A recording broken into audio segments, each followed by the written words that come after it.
Look at that. Everybody's in. Here we go. Welcome, everyone, and to another session of the Legacy of Mythal campaign. So last week, as the group rolled back into Greenest with Hef and the rescued townsfolk, they were greeted by Spot, recently returned as well from his training session with Master Wu and Lady Valmer from the Temple of the Ascendant Dragon. They spent some time catching up and then reported their findings about the raiders, the camp, and the captured monk Leosin to Mayor Nighthill and Nessun Waladra. Nessun was happy to hear that Leosin was alive and felt confident that his master would escape and make it back to Greenest. Mayor Nighthill was more than happy with the rescue of the townsfolk and information about the raiders, especially the fact that it looked like the raids were finished. His only concern was with the discovery of the 3 black dragon eggs that were close to hatching, so close to Greenest. And when the heroes offered to go back and destroy the eggs, he was all for it and appreciative. So they made plans to head back to the cave the next morning, and Nighthill promised to share what he had learned with Twilight Hall and Burdusk. Then the group spent the rest of the day resting, receiving the thanks of townsfolk for saving more of their family and friends, and visiting the local smithy. Smock received his fitted suit of split mail, and Luna had a new suit of hide armor made. During dinner, they were visited by Hef's mother, Yia, and she thanked them, Smock in particular, for looking after her son and keeping him safe. They talked about Hef's desire to become an adventurer, and when asked what she wanted for her son, she admitted that while she wanted him to stay in Greenest and be safe, Yia also knew it was only a matter of time before Hef ran away to pursue his dream.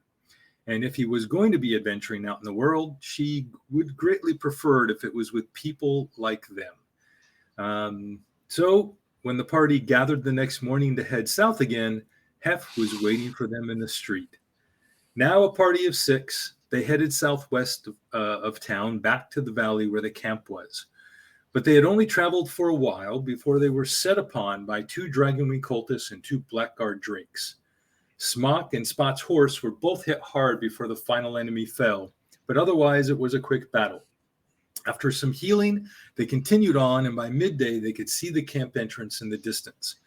It looked completely deserted, so the party took time to rest and eat lunch before heading in. And that's where we rejoin our heroes as they remount and approach the entrance to the valley. Smock's got a squire. So as you approach the camp, this is what it looks like now. Oh. You look out over and you can see the remnants. You see these are not good campers who clean up after themselves. There's lots of trash and remnants of tents and stuff, and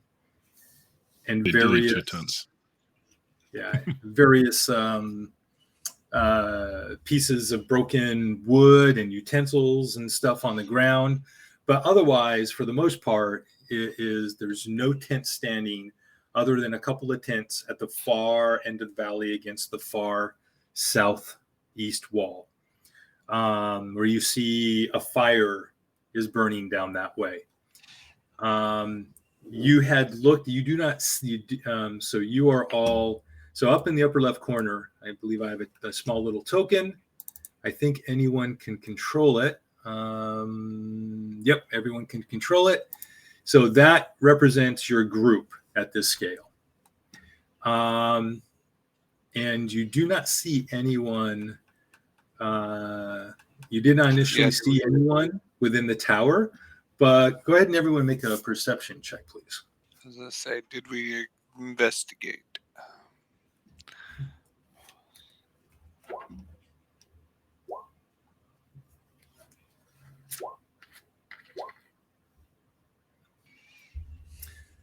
So, Jinx, Alamir, and Luna. So, yeah, Smock and Spock, you guys glance up. You don't see anything. You're looking around up at the sides. looking around into the valley, looking to see if there's any movement at all. And the other three of you look up and keep glancing up multiple times, expecting to see kobolds or something up in the tower. And on the third time you look up, you notice just the forehead and some eyes and some dark hair poking up over the top edge of the lookout tower. And it pauses and then pulls itself up so you can fully see the upper body of the monk Leosin. Gentlemen, it's good to see you. Welcome back. Oh, you took out the entire town, or the entire camp yourself? No, of course not. That is a good joke. No, I escaped in the night at sometime after you had taken left with the prisoners and freed them, and hid in one of the caves up in the ridges of the cliffs, until everyone left, and after they had stopped looking for me, and I climbed here and have just been resting.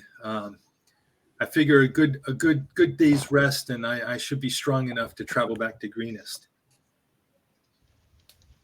Well, since you've been here this entire time, you didn't happen to see them carrying some eggs, did you? Eggs.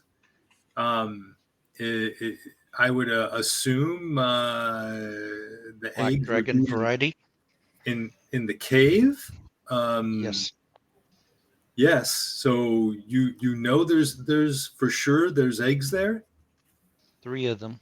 3 of them.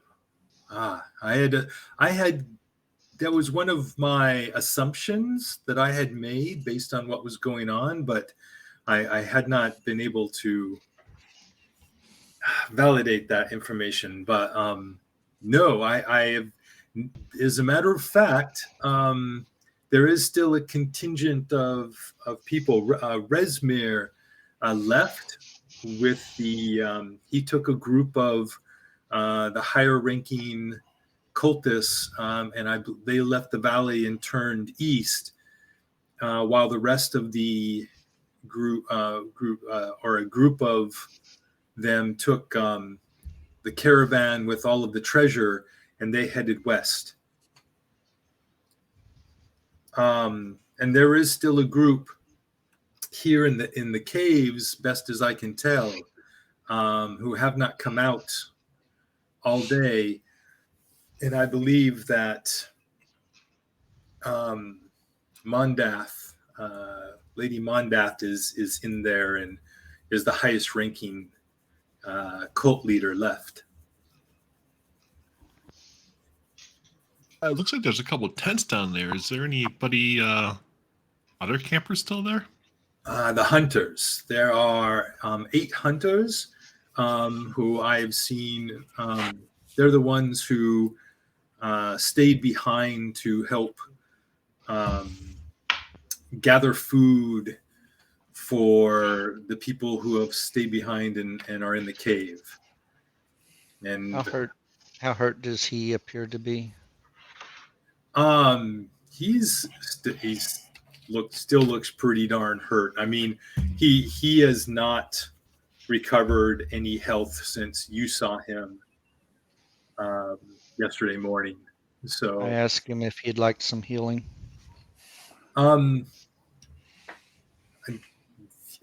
Yeah, with if you can spare it, my friend, of course, that would be wonderful. I could perhaps you could get me in good enough shape to leave right now. And he begins to he goes, hold on a minute, and he begins to slowly make his way down the ladder from the top of the lookout.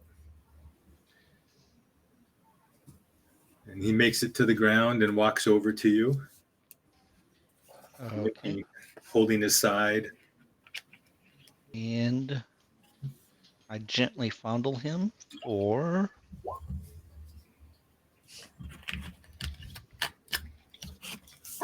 so I gave him 7. 7 is helpful. Let me just take a quick look here. You don't need to fondle him. He enjoyed it. Touch me. Heal You me. want me? Can I just give him a use of one of my healing kits and tell him to, change his bandages? Yeah, like a healing kit in general would help a lot. I mean, he's not bandaged up at all. Like, well, other than some very rough, dirty cloth that's just, or like where he's taken his robes and taken strips of it and kind of just wrapped it around some of his wounds. It's one of my, I just got to look here. Restore. It's one of my 28 archived maps already. Well, it technically says that it has, so many uses, doesn't it? 10 uses. So if I give him enough for one use out of it for him to bandage himself up. Yeah. So, yep. So you give that to him. You want to assist him? I can try. I'm just learning how to use it. So, it was something new that I picked up last time when we were in town. Yeah. Go ahead and make a medicine check. Can I provide guidance or no? Yeah, Okay. absolutely. But that's good enough. So, Okay. Never mind. And with the two of you working together, what does that normally do if you have the feat? If you have the feat, it heals him for like 1d6, I think, plus something. I do not have the feat yet because I'm hoping to take it at some point. But right, but plus proficiency, isn't it? Isn't it? Is it a D6 or a D8? Yeah, hold on. I'm just looking up the feat. Healer. 1d6 plus 4 hit points is all it says. Okay. The use of a healer's kit tend to creatures restore 1d6 plus 4 hit points plus an additional hit point equal to the creature's maximum number of hit dice. So it's actually 1d6 plus 4 plus his dice. Wow. Max number of hit dice. Okay. But the creature can't use it again until he finishes a long or short rest. So go ahead and roll a D6 for me, please.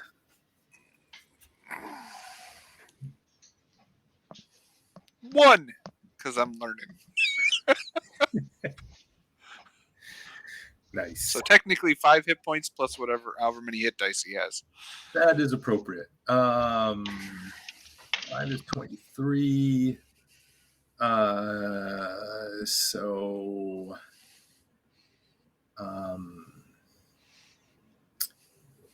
So let's see.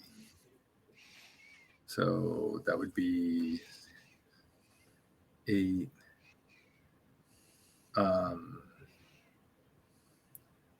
55, 6. That's right. So 7. Yeah, that actually just got him to half hit points. So he is looking much He's no better. longer bleeding, at least. So that's good. Yeah. Well done. That's why I told him he needed to change his bandages. Well done. So yeah, I was going for the healer feat, I think, the next time, because then since I'm the most mobile, I can run over to people and stabilize them with it. So Yep. Fantastic. If anything happens. Yeah, so we want to see if he wants to join us. He's not really in shape to do that. If you feel you need my assistance, of course, but I do have additional information, and I would like to get back to Greenest and share it, and then make my way. I share with him all the things I saw in the cave and where they were at, and show him the little maps I made. So this is why we're going in to try to kill and the secret door and everything. Oh, excellent! Oh, and you're going into to destroy the eggs. And we've already shared this with Greenest, and they're already aware of this. They sent us back to take care of the eggs. Excellent. This is wonderful. In fact, you found out where they're taking all of the treasure. That is wonderful. And we did brief Nessim, your half-elf student. And he has your locket. And he has your locket. Yep. Of course. Fantastic. I'm so glad that he is safe and awaiting me in Greenest. Fantastic. Or if you want to wait outside and watch the doorway for us, or kind of be a lookout for us on the outside while we go in, and then when we come back out, then you could travel with us more safely back to Greenest. If that helps you.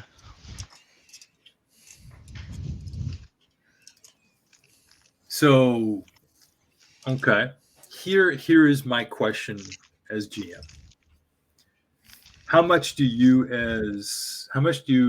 your characters truly, as you're asking these questions and talking to Leosin, how much do you truly feel like you need his help and want his help?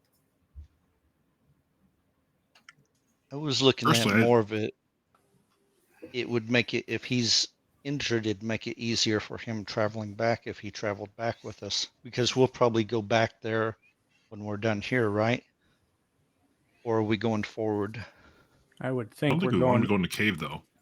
Yeah, I would think we're going back, because I believe that's the same way we would go if we're chasing the caravan. So, yeah. For me personally, as we talk, it would be more of an intent of, hey, if you want to join us, we'll happily have you. It sounds like he had an interest in the eggs, and if he wants to help see them destroyed properly, if he wanted to join, it would be helpful. Do we feel confident we can probably handle this? I think I do. We do. At least my character does, for sure. Because with Bahamut, he can do anything. So, but what happens if something happens to him?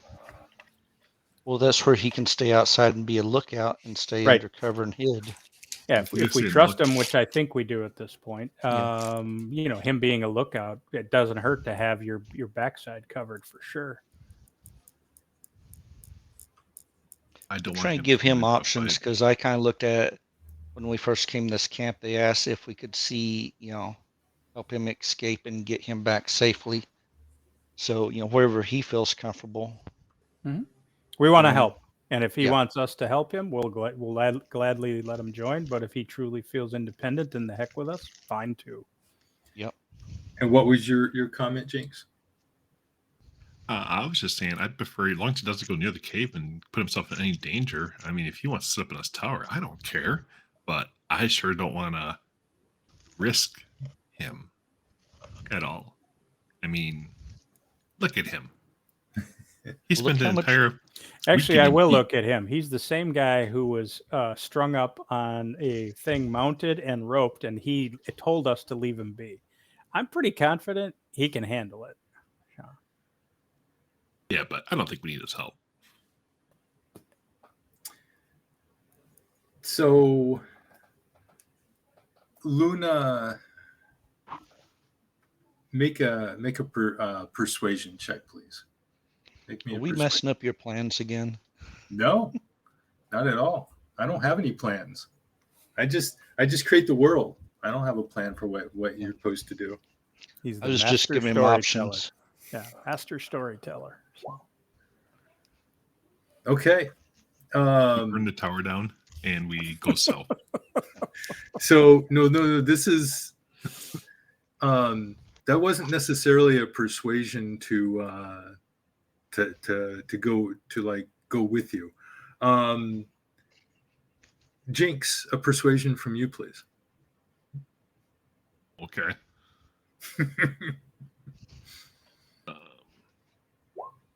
That's 22. Not bad. Wow. Okay. And finally, Smock, one from you.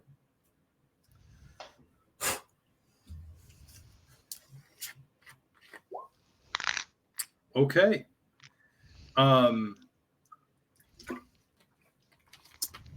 So he's now standing up straight, no longer limping. Fresh bandages on him, straightened up, brushed off, his robes looking cleaner. He looks like a well-worn traveler with a few bruises and dried blood on his face and neck and arms. But otherwise, he looks relatively hardy. And he looks each of you in turn in the eye, and he says, well, this is important, and you've already relayed whatever the vast majority of the insights and information that I had gathered. You seem to have already relayed it to Governor Nighthill and to be passed along to people of import. I am no longer in any hurry to get back, and I would really like to ensure that your current mission is successful. I may not be in any shape to be at the forefront, but will help. If you will have me, I will help however I can. I just ask one thing of you. Yes. Do not hit the hyena in the butt. If you should see one. Should I see a hyena, do not hit it in the butt. You'll understand later. Very well. Yes, of course. Not a problem. I believe that is something that I can do. Very well. Right. Otherwise, they'll turn around and pee on your leg. Like that's never happened, though.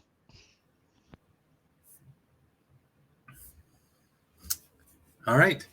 So he joins the group of you. You are now a group of 7. What do you do? Do we want to take this encampment out first so they can't warn the others, or do we see guards around the entrance? You do not. So there's just the hunters. There are 4 horses, and you see 4 very rough looking woodsman type humanoids sitting around the fire in the camp, and you do not see any guards or anything standing outside of the cave at this time. It's completely unguarded, at least from the outside. I'm guessing this is mid-afternoon, something like that. Not dark yet. It was, so it's around, yeah, you had gotten there around, what did we say? So you got there around 12:30, you took an hour, so yeah, so it's around 1:30, it's around 1:30 to approaching 2 o'clock. So it's fully middle of the day. How do we want to try to slip up on these hunters? You want to just walk up to them and let's try to see if it works. Ask them for some. Yeah, we'll tell them we were out hunting and we got delayed, and they're gonna ask us where our catches, though. We're not really carrying any dead animals. We weren't good hunters. I look. Yeah. Do we have a warhorse with us? We can kill it and haul it with us. Horse meat's good. Smock has a warhorse on him. He's ready to ride the warhorse. It's hard to carry him though, since he's on me. So. No, but seriously, I don't know if we can say that we're hunters at this point because we don't really have any catch. Again, we just weren't really good hunters. Or do we want to say we're just coming to join the party? We got detained for a little bit and we're playing catch up. Not every hunt is successful. Wow. Tonight is Luna's night. Go for it, Luna. Walk up there. Say hi to him. Y'all walking with me? Yeah, sure. I'll walk behind you. You're the leader. Or I could just say I caught a hyena. Go ahead. Bring a giant hyena with us. Put it on a leash. There we go. No comment. I had miscalculated the number of hit dice Leosin had, so he has a few hit points above half. So okay. Wow.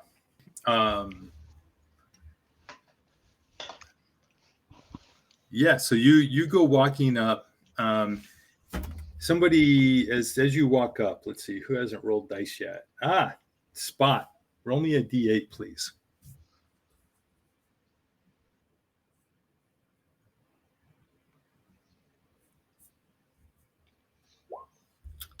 Four per 1, 2, 3. That's perfect. You see this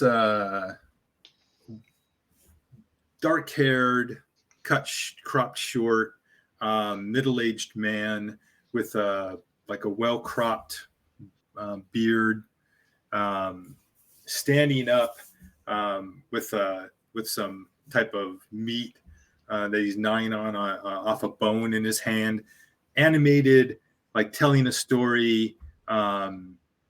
Looking at the other three guys. One of them, a pimply-faced teenager, who just kind of sitting there quietly, furtively glancing over, watching the seven of you approach, and two other, probably in their mid to late 20s, two other men. But they're all human. And the other two look like they're drinking pretty heavily, focused on their drinks, half listening to this animated guy tell a story.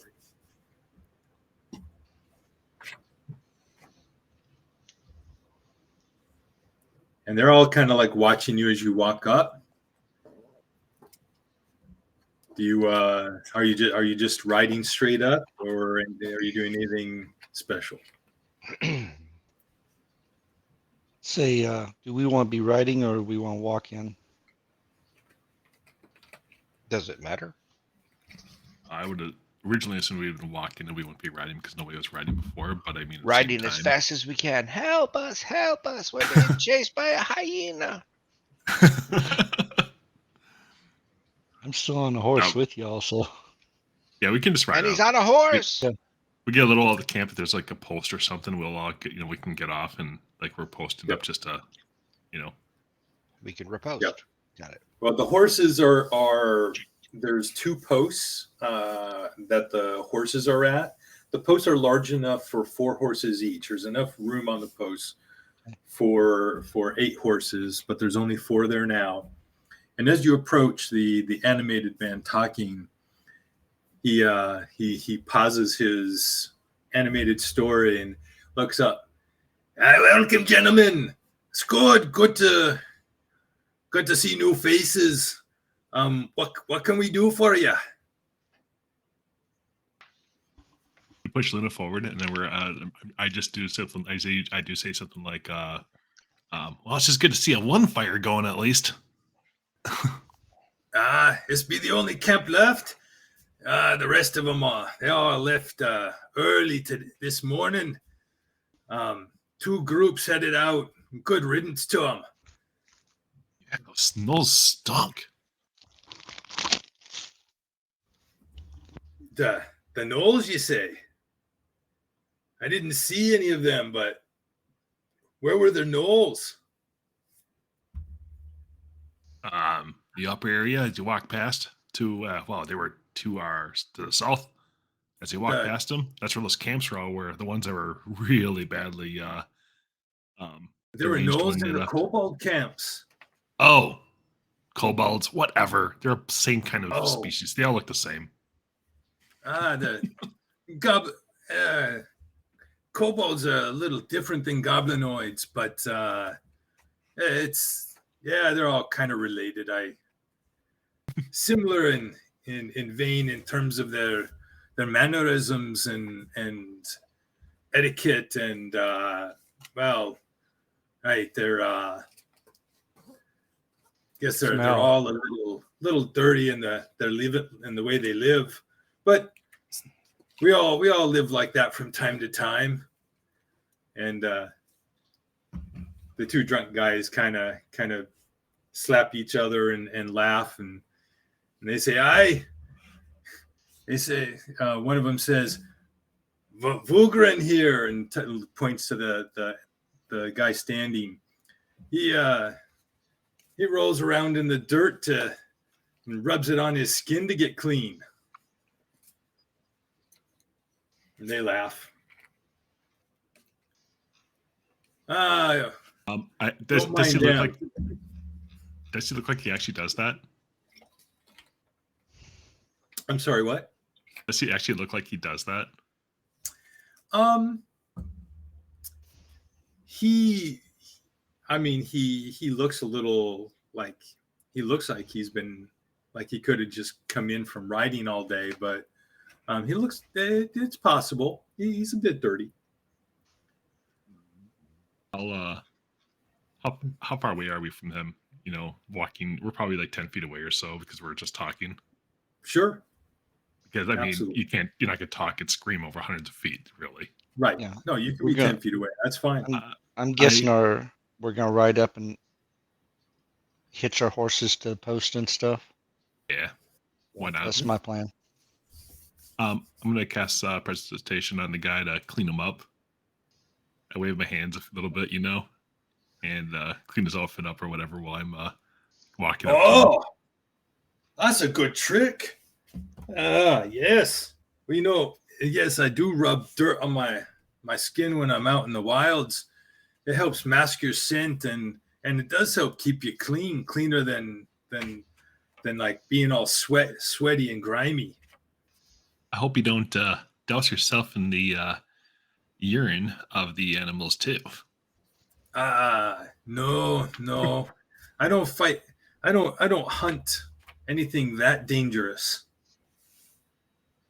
An occasional bear and wild elk, some big cats and the like, but nothing more dangerous than that. So, seems what like are y'all doing here? Are you here to visit the lady in the cave? She came here to have us transport something. Didn't tell us what. That's how they work. We try to bring them. We do our job. We bring in the meats, some bushels of berries and the like, but mostly meat, and drop them off to the guys in the front cave, and we're off. We just keep to ourselves. We like it that way. Get our pay, take care of our families. Don't need to know much about what they're doing. Yeah, it's probably better not to know anyway.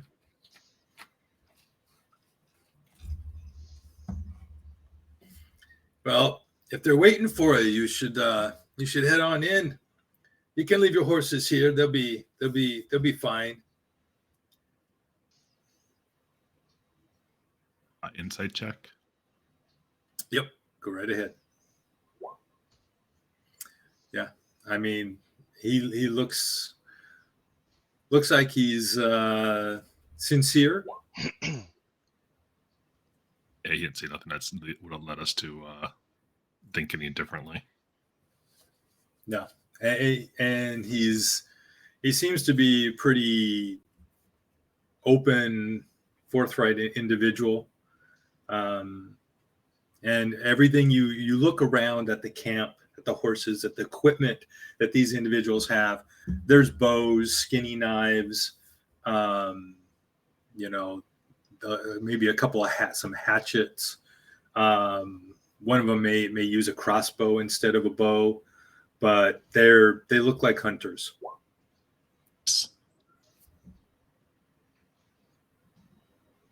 Yep, got it, Luna. It's just be prepared if I need it. Yep.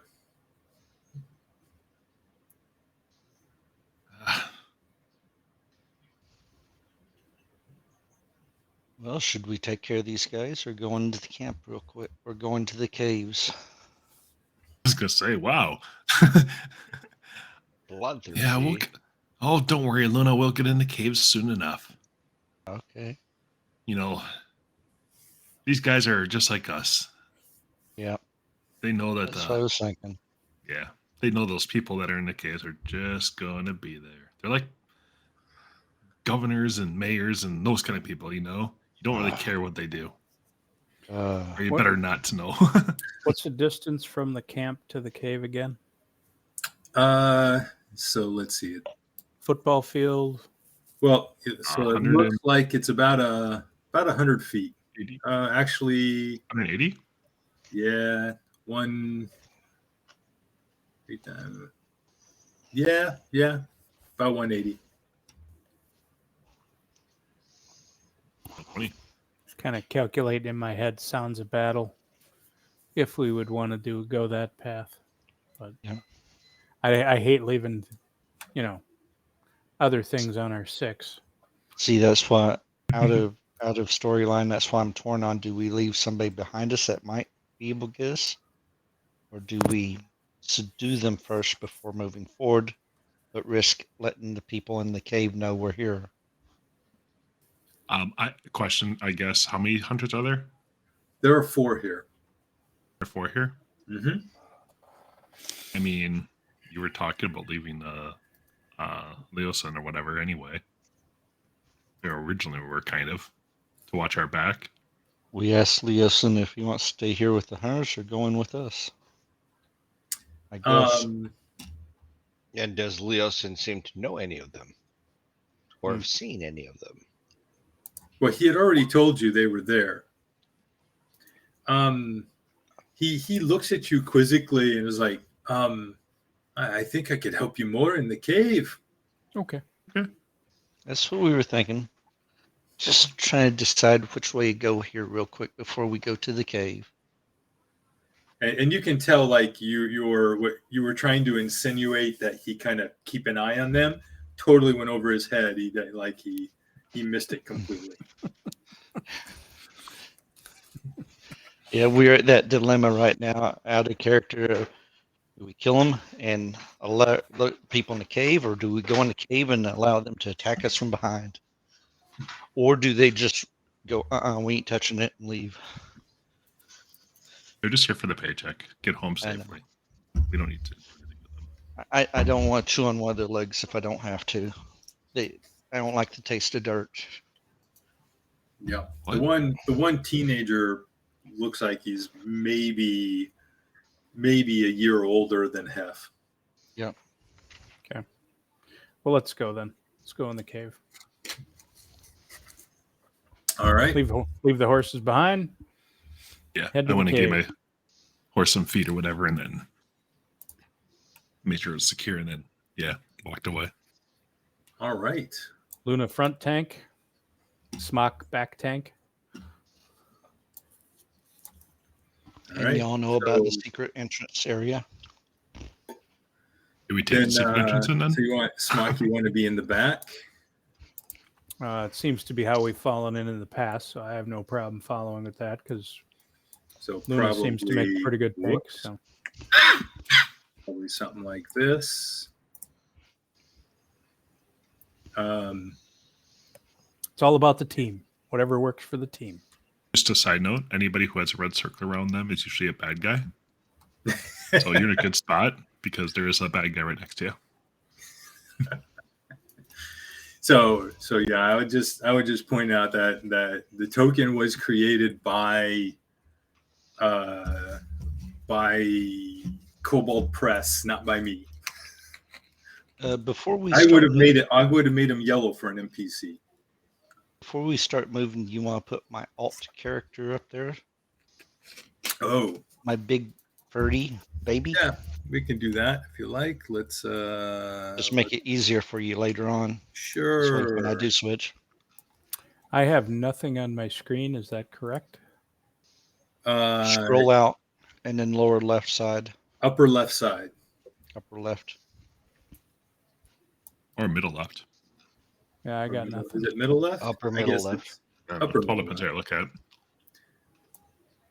You have dark vision? He does. It should be on his character. Let me just double check. Even if it doesn't, there's light in this area, or there should be. Dynamic lighting. How come this token doesn't have vision on? That's the problem. So we'll blame the DM on that one. There you go. You should now be able to see, sir. Got it? Now I have it. Yep. Got it. Do you see the light? Don't go to the light. As you enter the shadows of the cave, anyone who is looking around will notice that while Hef looks completely human, or for that matter, I mean, Luna mostly does, but you know that Luna isn't. But you were pretty sure that Smock was human. His eyes have this slight golden glow to them, and he seems to be able to see in the dark as well as anyone else here.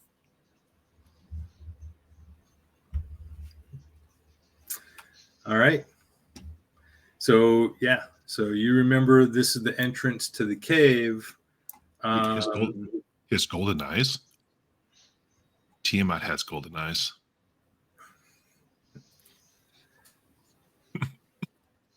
Does she? Did you say that out loud, by the way? No.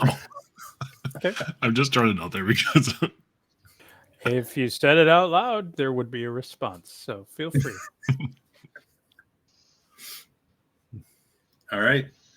So what's the plan here? Luna's moving forward a little bit. Is everyone going together? Is Luna taking point? Do I see anything? Luna scouting. Luna knows the direction we're going, or the path we're going. So yep. So now Luna and Spot, as you go up there and you're peeking around into the cave, go ahead and actually let me just roll initiative here. I am doing this stealthily, so I'm rolling my stealth, which is not very good. I am too. I'm trying to be very quiet. I am giving everybody control of Hef if you would like. So you can determine what Hef is doing. And then Leosin will just kind of go up. We are not a stealthy group. Well, I can tell you, I'm in the back.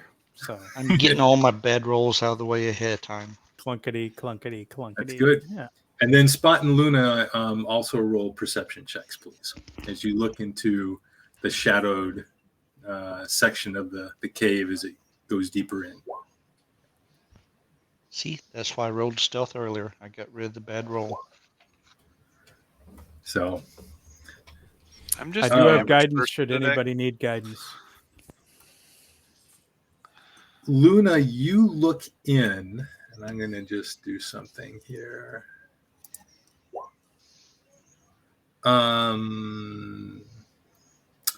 Yeah, pretty sure that's not good enough. Luna, you look in, and as you look into the depths of the cave, 18, you note, especially since you know kind of the layout of the cave, you're able to pick out from the 3 hiding spots that you can easily see from your vantage point. 2 of them have guards poking out, watching you carefully from behind the rocks.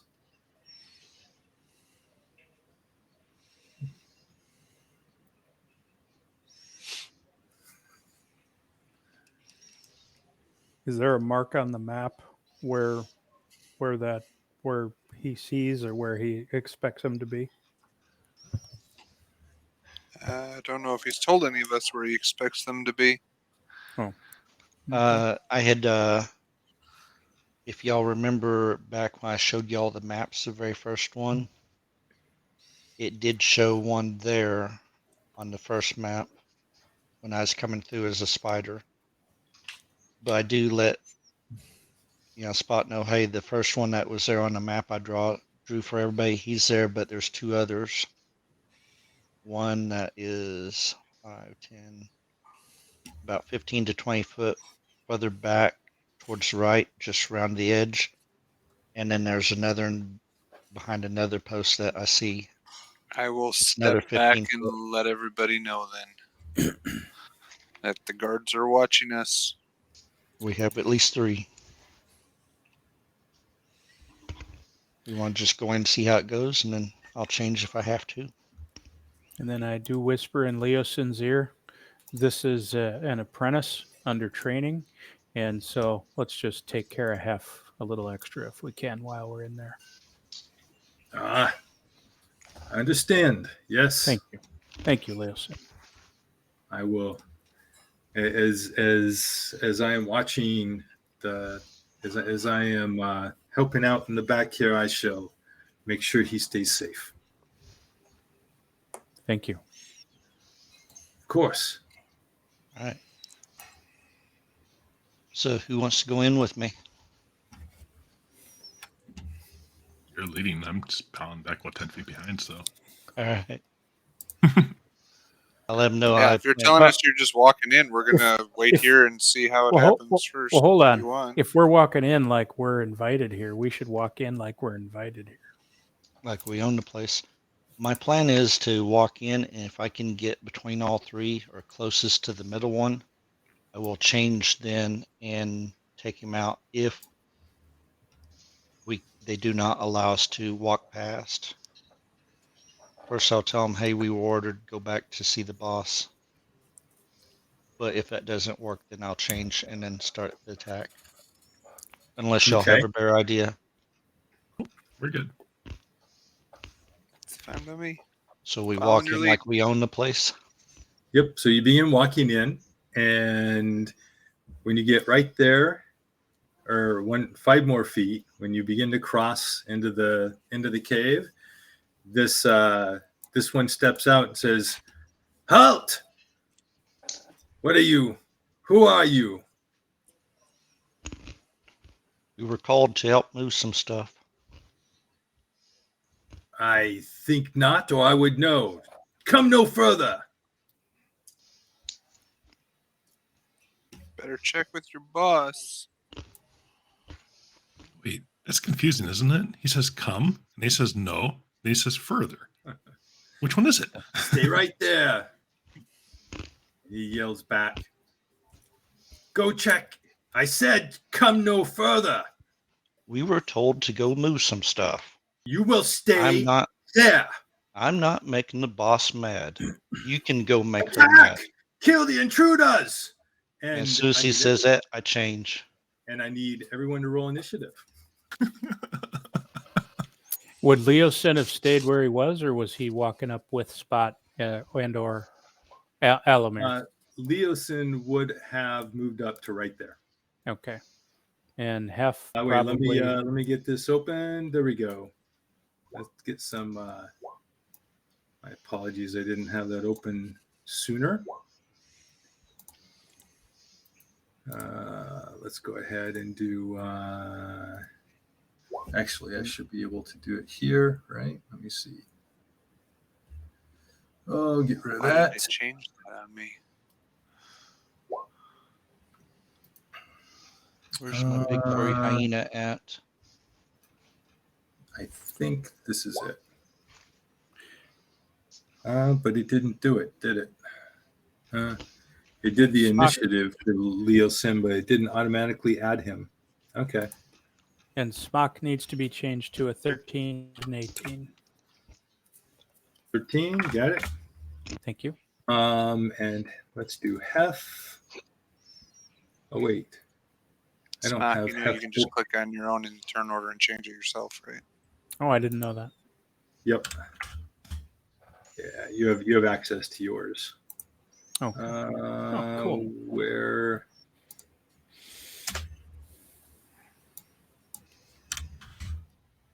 There he is. Let's open Hef up and do an initiative roll.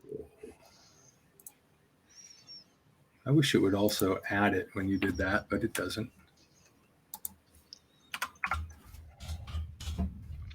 Okay. It's too late for this. I just saw a better way to do it. I should have changed and had invisibility thrown on me, and then I go in there and attack the back guy, and then y'all run in. Too late to do that now. And you were correct. There is one back here. You were trying to avoid a fight, so why would you want to be invisible to start a fight? Unless you have, submarine capability of first strike bonuses. Okay, so let's do them. And where are they? Dragonclaw. Okay. Whoa. 220s. Good thing they did that for initiative and not for their attack. You're done for the game. That was nice. Wow. Oh, that's game, how the season goes, gentlemen. Still not going to go above a level 14 character. Okay. Yeah, they were watching Luna like a hawk. So before, as Luna is pausing, beginning to react and wanting to change shape, these two cultists in full regalia come rushing forward, and they are going to attack Luna with their scimitars. Did I get changed in time or not? So Based you were reacting to the yell, so no, you needed. So it's going in. Turn this order. is all happening in order. We'll see if how they my had new rolled, armor you is. would have been able to change first if you would roll. If they had been further down in the turn order. So okay. And just so you know, Luna, if you had said, I'm going to move 5 more feet and wild shape as I do it, then I would have let you do it first. But you said it in reaction to them yelling to attack. Yep. Make sense? Yep, makes perfect sense. So I'm first testing attack, my new armor out. Yes, you are. First attack misses. Second one misses. Third one hits for 9 slashing. And I don't think 13 hits in your new armor either. Yep, I'm 15. So I take 9 damage. You took 9 slashing damage. That's okay. And that saves 9 slashing damage on my hyena. Makes me live longer. You're lucky that you're lucky that they rolled pretty badly on their attacks. And as the one that you were talking with yells back as it comes forward and slashes at you, and will actually kind of rotate around you just a little bit, and yells back, "Everyone, forward! Come and surround them!" And it's actually, I'm pretty sure Yeah, Leosin actually has a higher dex than Hef.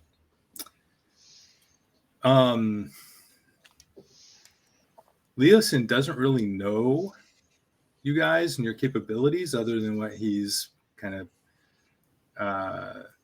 of watched you. So he is going to go 10, Would he have picked up on I'm a druid? 20, possibly, especially with your comment. 30. And he said he was going to stay in the back, but as soon as this starts, he's going to come forward, and he's going to come forward right there and flank the one dragon claw. And he will. He definitely doesn't know how to stay out of a fight. No wonder why he's hurt all the time. Yeah. Maybe he wants to get revenge in now. Where's his? Well, he fits right into our group. That's all I'm saying. Wait a minute. What are you saying? I don't know you. I haven't seen you in a fight yet, so. Well, just a little bit last time. Oh, here we go. I think this is how I do it.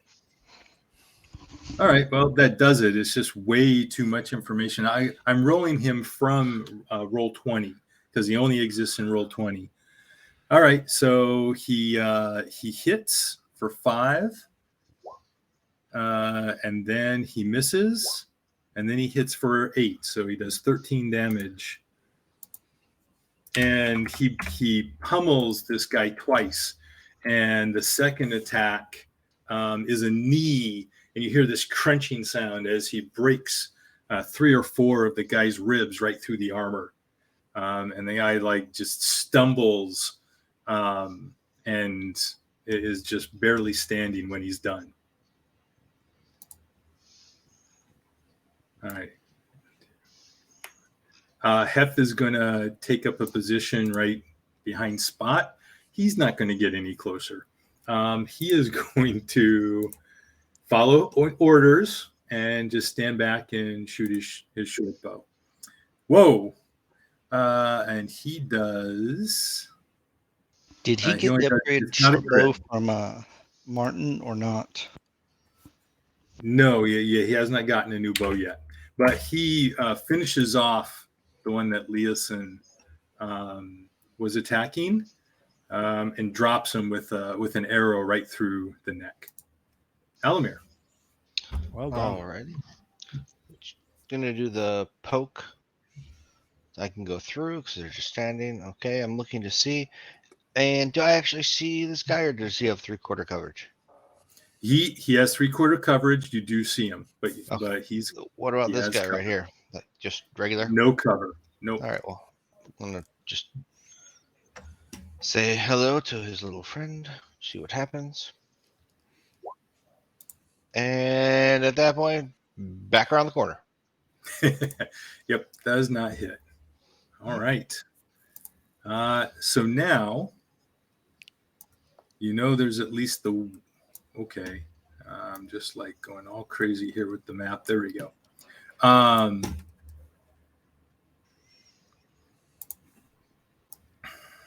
From around the corner rushes 4 cultists.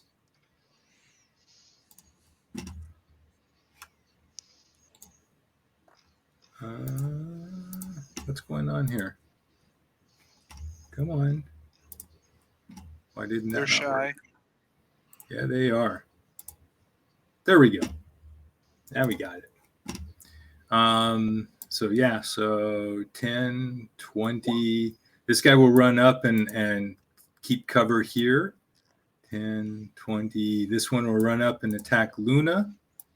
And these guys, all of them, like the other cultists you've seen, all these people, they have scimitars, and that's it. He'll run up, take a position here. 20, 30, and this guy, he's going to double move and take a position back here. So only the one cultist gets to attack Luna. Attempt with his scimitar, and he misses. All right. Turn that off. Jinx. First of all, I don't have a light source. I didn't realize my vision was based on Alamar, since I still have the ability to move Alamar. So my light source is all based on Alamar. My apologies. Sorry. Hold on. No, I'm that good. You know what it is? Right. It's because I had it set up and then we switched to the different tokens. So you're saying it's Alamar's glowing personality? Yes. He definitely has a glowing personality. He was a very nice individual last time. Yes, thank you very much.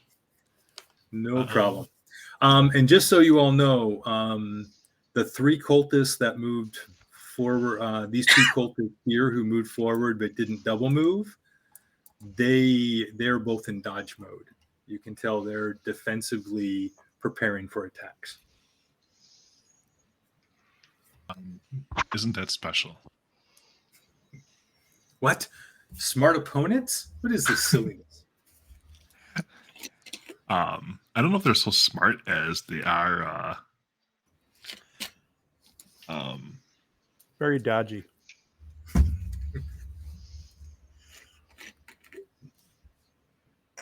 don't know if I'm doing that right.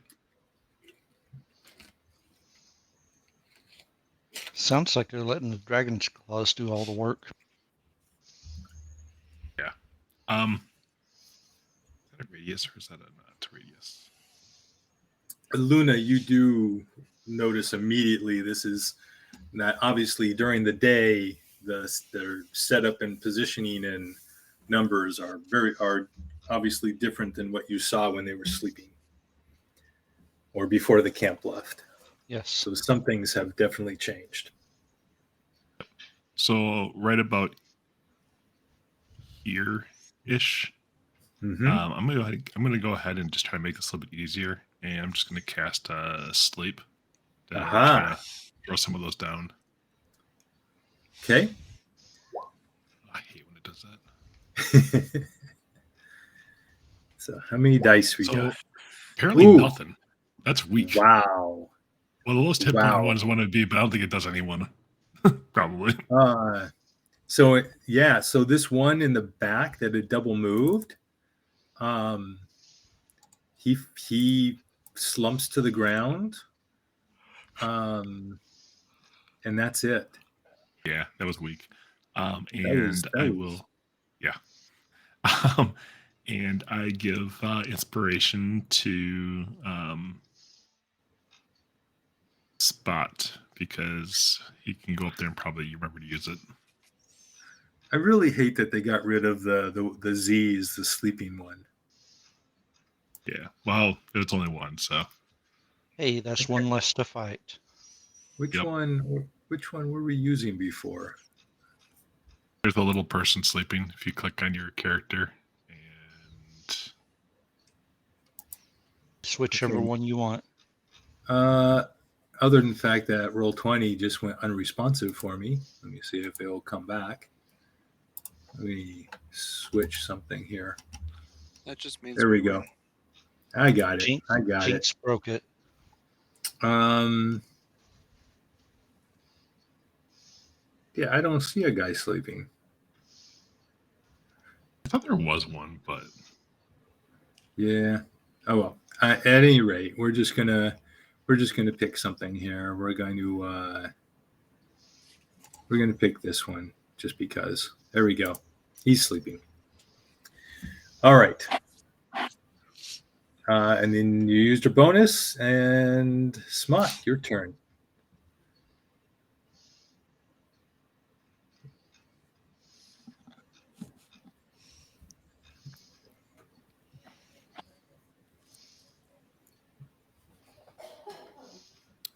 The Dragon Claw by Luna has been hit before or not? No, the remaining Dragon Claw has not been hit. Not been hit. Okay. Nope. All right. I will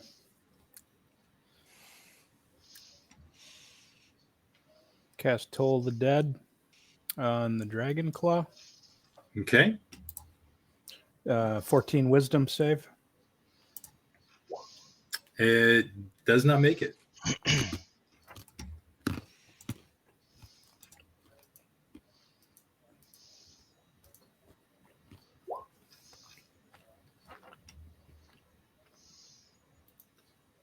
Yeah.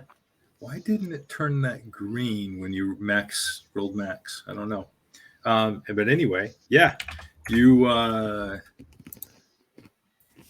the bell sounds and he grabs his head and screams, and you see a little trickle of blood come out his nostril down onto his lip. And I am complete with my turn. Okay, Luna, there you go.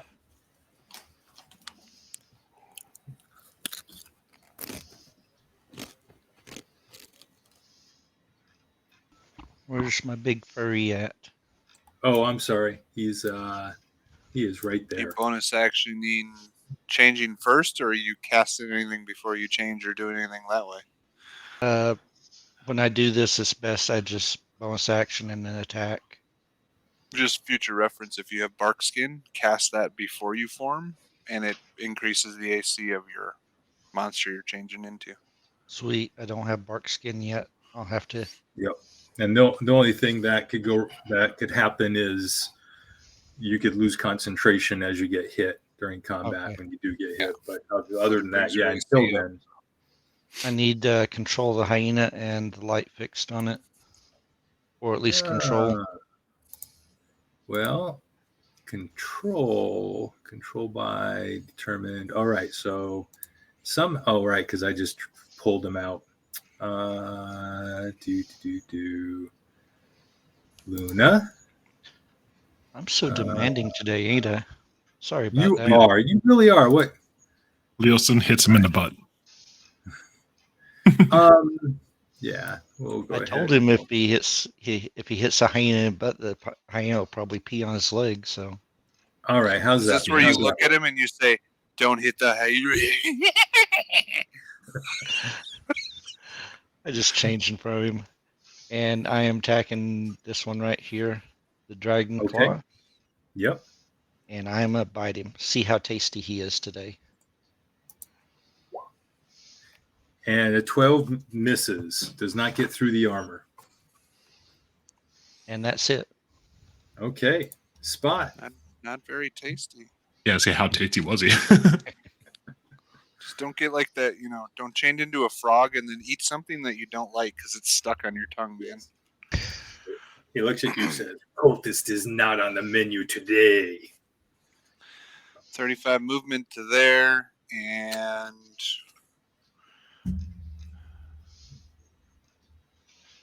I am going to use Flurry of Blows to do 3 attacks, attacking the one south of me first until he drops, then switch to the cultist that's on my left. With advantage, right? Do I have advantage? No, not from there. I'm on opposite side than Luna, not 90 degree opposite, not 180 though. Yeah, it's not on 2 sides. If you punch him over here, definitely, or even if you were up punch him in this corner, but not at a 90-degree angle. Just punch him in this corner. Okay, I thought you said on the opposite side. It didn't have to be fully flanking. So if that's the truth, then I will move to there. Yep. Because that was not my original, opposite, but it has to be, Yep. And once there is flanking, then you can come at a 90-degree angle and get advantage once there's more than 2 people. 20 for 3. Yep. So he takes 3. He's still up.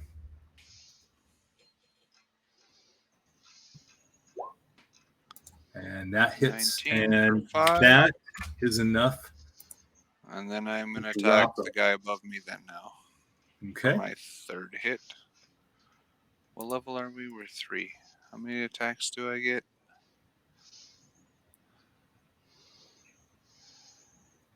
As many as you can get before the DM goes, wait a second. Yeah. So you get 2. You get 1 plus your offhand unless you're using a key point. Yep. And then I get a 3rd. Because you get the 3rd with your offhand when you're level 5. The key point. Yeah. No, martial arts gives me 2. The key point gives me 3. Right. Right now. Yeah. Okay. But the martial arts is using an offhand attack, right? Or is that your bonus? Yep. Is that? Yeah, it's a bonus offhand attack as martial arts. Yep. Yeah. And then flurry of blows gives you an extra. So yeah, you turn and punch him in the face, and that was with disadvantage. You still hit, obviously, and he smashes him, and he stumbles back. Also hits his head against the pillar of stalagmite behind him, and staggers him, but he's still standing. Okay. All right. That is my action and my bonus and my movement. And it is the dragon claws are both gone. Leosin will move forward and pummel this first guy. Leosin, unarmed attack. Pretty sure I clicked. There it is. Oh, a crit, which is a D8. So that's actually 17. So yeah, not that he needed it, but this guy, he comes up and basically side swipes this guy, steps over him, attacks the other guy who's up. This is going to be a disadvantage, and still hits for 7. I just nod my head to him as he, takes him down in the same fashion I do. Yep, and he nods at you as he steps by, and then his final attack. 14 hits, and that isn't more than enough to drop this guy, and that's his turn. And he's actually going to continue his. That guy is actually sleeping, so he will. That was 10, 20. Guys, we need to keep him in the group so we can have the Bash Brothers. He is going to move and then rotate all the way down and circle around to the opposite side of this guy. I'm going to call you guys the Mighty Ducks. Yeah. Hef will kind of get a little further out. Actually, he'll rotate over to here to try to get some. You know what? No, he's trying to get a shot around Luna. So he's gonna have to run around to here to get a shot at this dragon claw or at the cultist. Hef. Short bow. And it works. Wow, he does 7 points. And this arrow comes piercing this guy as he's spinning around, surrounded. And the arrow hits him right in the right just off center of the sternum, and pierces through the armor. Alamir. No cultists? Okay, There's it's me. one. There's one. Yeah, I got you. Yep. What? So as soon as I come around the first one I see, can I see this one, or is he blocked? Yeah, you can see him. He's still standing. I'll do another one of these. I'm going to do initiative. I'm going to try doing it with a damage this time. Try this one. And it's a no. So, Nope. But I'm going to take 5. That's 10, 15, 20, just so I can see what else is out here. That's it. Yep, and you don't see anything else other than you did notice the guy sleeping on the ground back here. Okay. Do I see this guy way out yonder? Oh, what guy? This kobold right here? They're down below. You don't technically see that. Gotcha. No problem. All right. This cultist.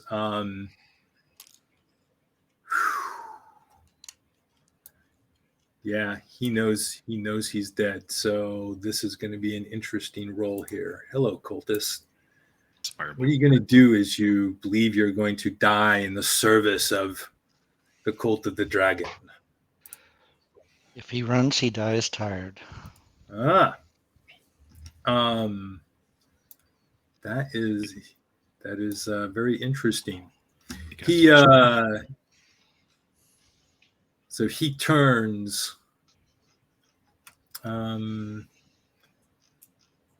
I think I'm pretty sure he's going to turn, but let's just see for sure. No, he's been hit hard, and is ignoring Leosin and Spot right now, and slashes out at Luna. Hello, Mr. Cultist. 13. I believe. What's the AC for the hyena? Is it 12 or 13? I believe it's 12. Let me bring it up real quick. Here, let me. It doesn't show it here. Actually, let me change this to. Does this do it? Right. This says 14. Actually, that can't be right. That's you. It says armor class 12 on the wild shape hyena. Got it. Thank you. 12 save. All right, so I have that reference. So that hits for 5. All right, and that's its turn. As it can't really go anywhere. Jinx.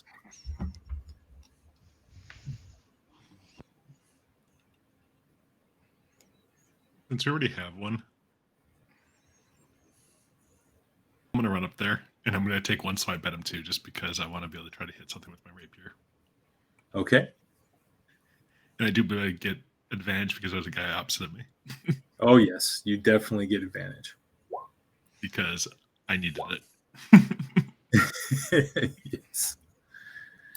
And what does it look like as this last standing cultist falls?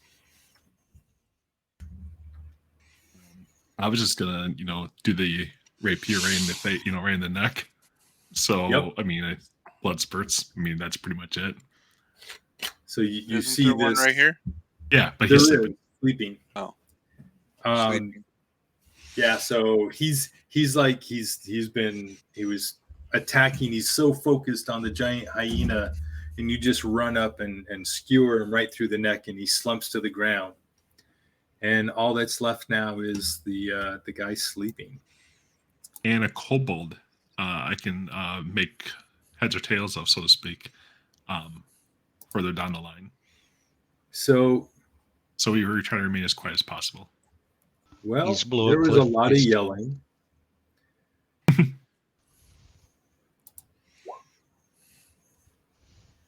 Wow. Yeah. So you do notice the kobold like the head of this kobold peeks over, and as you're all looking around, probably at least Jinx and Spot, possibly Luna, see the kobold, and then it goes running, and you see it running back down the steps. We don't have much time. We just saw Luna. There you go. I was gonna say, otherwise, if we have a second, do you have any questions you need to ask a cultist while that one is still sleeping before we just take him out? Otherwise, tie him up. I'll stay back and tie him up if you guys run after him. You gotta remember, I can't talk while I'm in wild shape, but I also mentioned right about. That's right. Yeah. And right in here somewhere should be that secret door. So it wasn't it was sealed secret door. It's a concealed. It's kind of I don't know if anyone's been watching the new Willow, but like there's how like the wall there's a cave entrance, but like it's kind of in the shadows. It looks similar to the rest of the wall, and you can't tell the depth that it actually goes back. So it looks like it's just a wall, an illusionary wall. It works like an illusion, but it's really just a well-crafted optical illusion in the shadows. Yeah. So whose turn is it next? It'd be Smock's. I mean, we're not really. We'll kind of temporarily go out of combat, out of turn order. In fact, we'll go ahead and I'm going to clear everybody for now. Look for their bodies, by the way, for any notes. Tying up or assisting Jinx in tying up this dude, if that's okay. what we're doing. Yep. I'm standing here, watch. And I'm going to go ahead, just kind of move these to the side. Use one of their blood-soaked piece of their cloth, whatever, from their outfit to put a gag around the other cultist that's alive. Use the, that as a gag. Gag, gif, but gag. And Luna, when you look down into that cavern now, you do not see any kobold down there.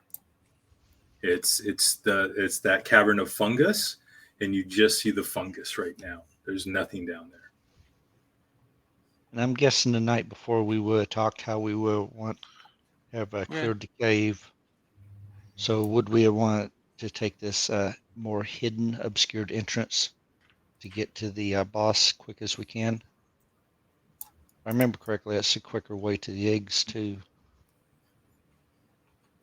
Yep. You would have probably told us what way we were going before you wild shaped. Yep. So that's the way I'd be heading. Yeah, we'll just follow you. So as soon as y'all are done, I'll let y'all move up with me. Alamir, are you okay if I have Hef be near you at almost all times in combat? He's temporarily meditating. Got it? Yes. That's what you call that nowadays. Hey, Hef, can you stay with Alamir and sure. be within 10 feet of him, or always hide if worst case? Yeah, he can poke behind me. That's fine. Okay. Then I'm going to get on Luna's 6, and yeah, I'm going to do what this guy's. You're going to ride the hyena? What? Yeah. Yes. Hey. Oh, you okay? Never mind. You are. That's not a euphemism. Beast. I meant it. So. Yeah, you are. Large that's even beast. Worse. Is there, Jinx? Is there a specific spot you want to tie the cultist up at, or is that fine? It doesn't matter to me. I just thought if we we're going to get information, you could have. Otherwise, we could tie him up, or you can kill them. It doesn't really matter. I'm not sworn to anything in particular. If you're not doing anything else with them. Yeah, I mean, while he's still sleeping, he's only asleep for a minute, so yeah. So we took that as the fastest possible time to tie him up and then, gag him and such. Yep. I'm sorry I was not here, but we're past the fight, and now we are just looking around, right? We just moving on. Yes. And Hef is going to follow you. We're following the hyena because he told us the way we're going. Hyena that took off. Okay. Before he shape changed. So. And you're giving me control of Hef. Okay. Hef is going to be within 10 feet at all times. That's fine. Okay. I mean, just saying, I have control of him. That all good? Yeah. You actually, everyone in the party has control. Okay, it's group control. Got it. So I'll take care of him, Smock. You don't have to keep popping back and forth. Thank you. I'm the cultist. We ran on his. He is to hide whenever he needs to hide. Did you tell us anything, Luna, about to the north over here, or are we just avoiding it? We're following him. Okay, if I remember correctly, I would have told y'all when I was Spider, I looked down that way. There was the things that were on the ceiling.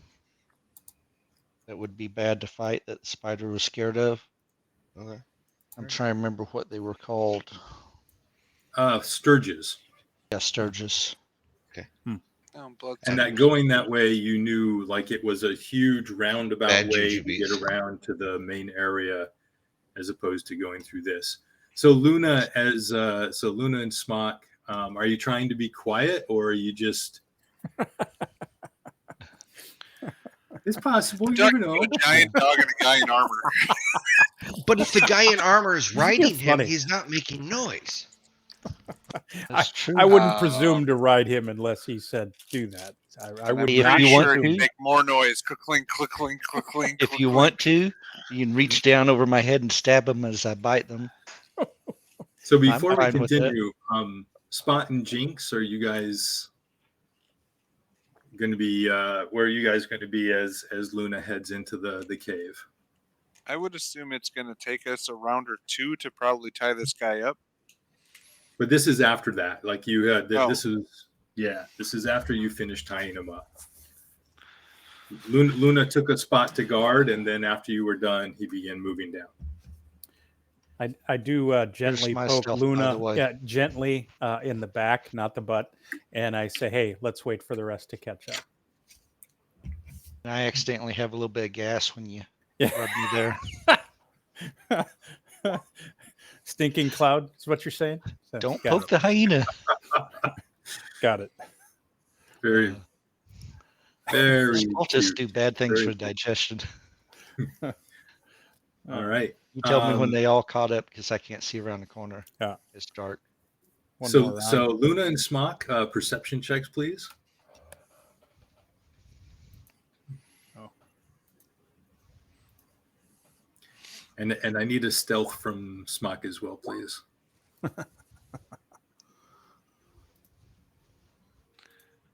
Actually, You DM, have I'm to going what? to stay back Oh, here okay. when we moved up because I want to keep an eye behind us because that's where the little kobold ran.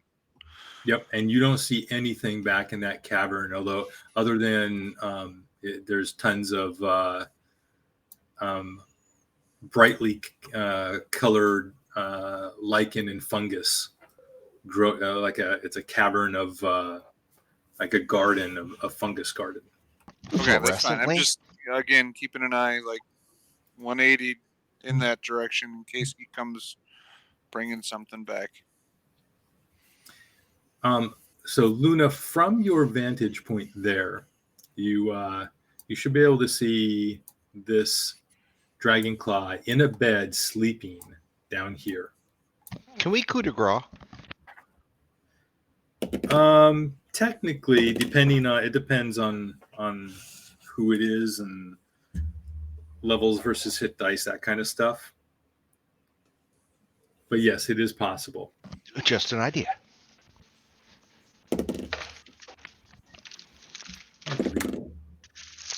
Wow, this hasn't happened since I don't think this has happened since the Temple of Elemental or Princes of the Apocalypse campaign, where you guys like going to infiltrate and you're surrounded by enemies, but they all keep rolling like threes on their perception checks. Yeah. Are y'all coming in behind us? So Luna and Smock, you hear noise coming from straight ahead and off to the right. You hear the sound of male voices talking and dice rolling. So this sounds like there's some humanoids up there playing dice games and laughing and drinking. Can we tell if those dice rolls if they're like D6s, D20s? Yeah, they sound like six-sided bone dice. You can tell that very distinctly. How many different voices? I'm too far back. I can't hear. Don't worry. You can't, but Luna. They sound like dice of.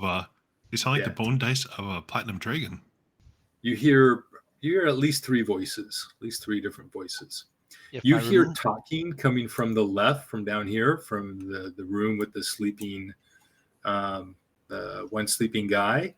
You hear a couple of female voices and a male voice talking and laughing from around the corner.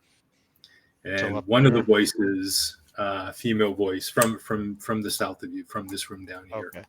If I remember, this is sleeping room, and then over here was the boss's room or sleeping room, and up here was like kitchen, living area, if I remember correctly. Well, they were both sleeping areas, sleeping, living. Yeah. So it's a combination of there's cots and sleeping pallets, and as well as a couple of tables and chairs and stuff like that. One of the voices, the female voices from around the corner to the south of you, you hear her say, all right, I just wanted a nip. I'm gonna head back to my post. Not that I expect anything to happen, but I don't want to be caught away from my guard duty. And you hear footsteps heading in your direction. I'm waiting to pounce. So she comes around the corner, I'm attacking. And she does. She appears right in front of you, and she's like, as she comes around the corner, and she's like, she screams. And I need initiative again, please. Do I get opportunity attack before I go initiative? Well, first roll initiative. Okay. You were waiting, so you at least will get around. We'll see based on initiative whether we're going to have a full round of surprise or not. Yeah. The other question I would have is I have Sentinel, and she's within, I believe, 10 feet reach. Sweet. Yep. She's 15 away from you right now because you can't, because you have rocks straight between you. Were you riding me? Okay. Well, I wasn't. I asked. I would have asked permission, or you would have granted. I would never presume. Like I said earlier, I was fine either way. Like I said, you could be reaching down while I bite them, you stab them. To tell you the truth, riding would be extremely effective. By the way, it really would. You're on me then. You're riding me. You're riding the hyena. Oh boy, the euphemisms we could go with here. So. Glad I'm out of there. For this, because I said I wasn't, we'll say I wasn't. But in the future, we may want to consider that. So, yeah. Oh boy! All right. And okay, so if there wasn't rock there, it would have been the 10-foot reach, correct? Just to get my bearings. The cultist updated, or did someone update the cultist for me? Nope. No, the cultist got the dragon claws. How did that work? That's weird. That's really weird. That's 5. Well, I didn't do them. Let me do one right now. I do have guards, right? Yes. Initiative. Yeah, I did it again. The guard updated the cultists. Wow. Okay. Where's everyone else in here?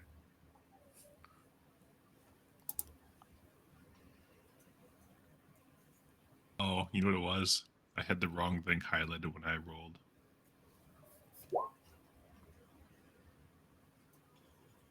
And Spot. There we go. There's Spot. And I was going to roll, but then you kept making comments about something not being right, so I was waiting. Nope, no problem. No problem. Let me put Leosin. Oh, I can't quite get to... Is that Hef? Yep, I can get Hef. Okay. Where's Hef? Oh, Hef. Jeez. Hef really likes to go first. He likes to fight. Very ambitious. Wants to prove himself. With only 6 hit points, he's going to die first. He has 7. He has 7 hit points. Okay, 7. Sorry. What happened? Oh, there it is. 17. That's good. That's all right. All right. I think that's everything. Oh, wait. And the guard. I did the guard. I rolled the guard. There we go. No, Hef. He thinks of you just as fodder, right? And the cultist 2. Okay. I think that's everything. I am going to hold on a sec here. I need to do one other thing. And I need to... Popcorn time. It's like watching a movie. Yeah. One sec here.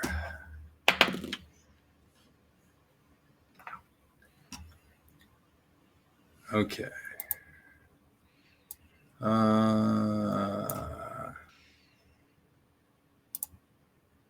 There we go. Okay. I think we have it. That makes sense. Let me adjust this. And F is first. So Hef, Hef can technically see her. Before he goes, did I get a attack opportunity since I was ambushing? I'm sorry. I'm totally sorry. Based on the, and actually, I've got to say this, based on the rolls and how much better the group did than all of them other than Smock, yes, you guys are going to get a full round of, you're going to get a surprise round of attacks. So let's go ahead and do that. So starting with Hef is going to just kind of move up, step forward. He's going to attempt to shoot an arrow. She has cover from him, so it's going to be tough, and he misses. Leosin, 2, 3, 4. Let's see. Leosin will 5, 6, 7. He will move up here. Yeah, because he can't quite get close enough to attack, so he's going to move there. Spot, go for it. Or what would you like to do? 10, 15. Am I jumping across the thing here or something? Is that what that is? Yeah, it's you treat it like an illusory wall. Actually, what I can do, you guys know it's there, so I'm going to go to the GM layer and get rid of it. I'm just going to do that.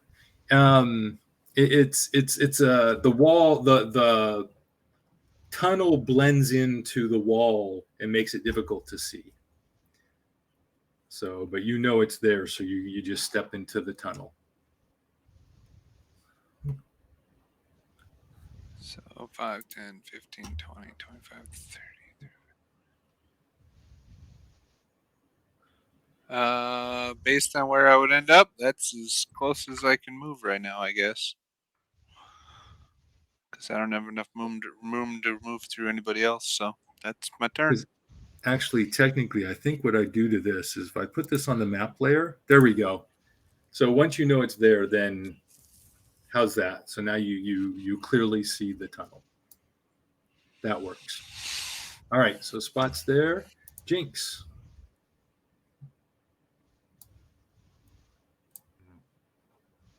Can't see nothing.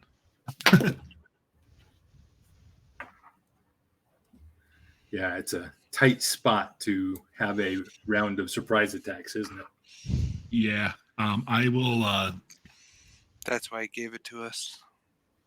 Yep, I was thinking that too. He's a generous DM. Is that a guy or girl? This one right here? Yeah. That is a woman. The one. Yep. I'm not sure what I say, but I'll use vicious mockery on her. Okay. Just because. All right. So vicious mockery on a guard. Yep. Do I still have your inspiration? Since I didn't use it last time. No, it's fine. It's fine. She is still in shock and doesn't even register what you say. It wasn't even paying attention. And that's hyenas have the effect on people. All right, Alamir. Last boyfriend was a hyena. Can I let Luna go first? Do we have the same?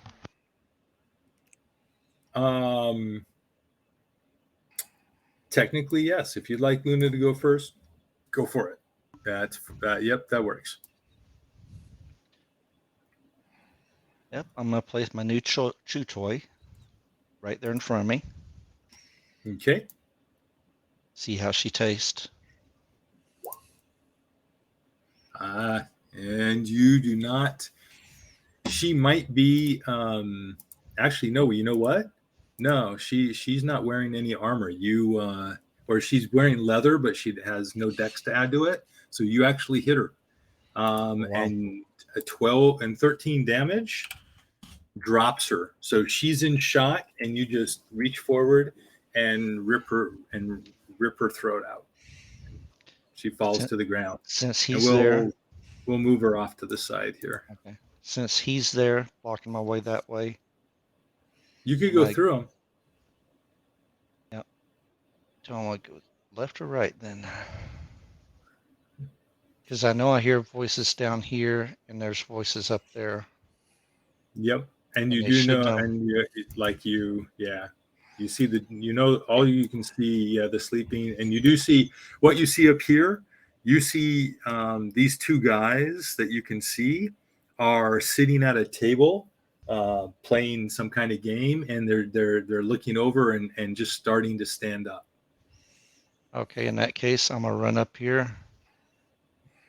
Let's see, how far is that? It's 5, 10, 15, 20, 25, 30, 35. And I'm gonna mess their game up. I'm gonna bite this guy there. Okay. And that is my rampage. And the other two guys in the back are wondering what's going on, and they're still sitting fully. So just 12 hitting? 12 just hits, yes.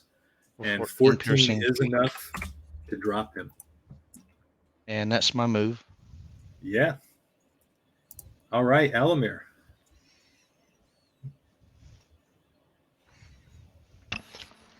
As I move here, 5, 10. I can see this dude down here at the bottom, correct? Yes. Sleeping in a bed, looking like they're starting to wake up from the noise. Okay, then I actually am. That was 10, 15, 20. I'm going to shoot this guy right here.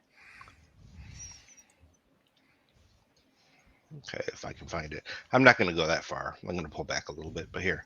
See if... Does that hit him? Oh, yes. For 2. He's not going all the way in. He's the first one, the one right here? Correct. And he's going to go in the doorway. And that's his turn. Hold on. I mistyped. There we go. Wait, how come it didn't change his thing? Why didn't it change its... There we go. That's better. All right. All right. And it's the guard's turn. You see this guard falls, and you hear shouts, and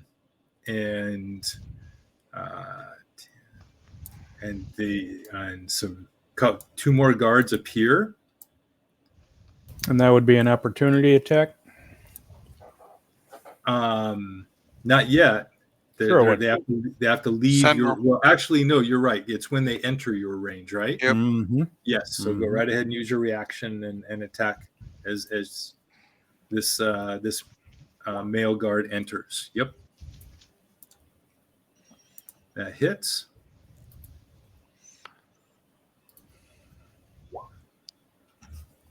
Five damage. Yep. And you smack him right in the chest as he rounds the corner. And he finds himself planted. Yep.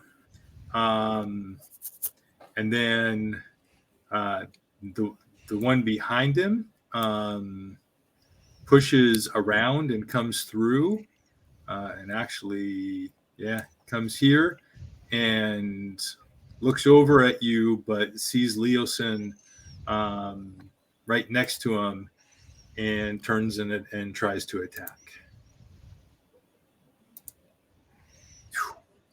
And hits for just 3 points because there was no advantage. Howie. So Leosin gets hit. And then another guard comes through and will squeeze by the other guard.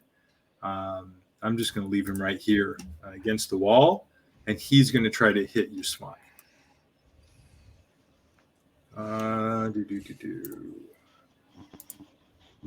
And a 20 hits for 5 piercing.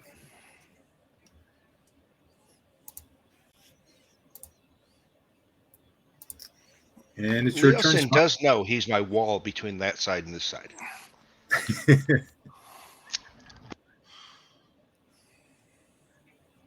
But wait, Hef is supposed to stay with you. And now it's my turn, I believe. I told him to stay there. He's safer. Yep. He'll stay there.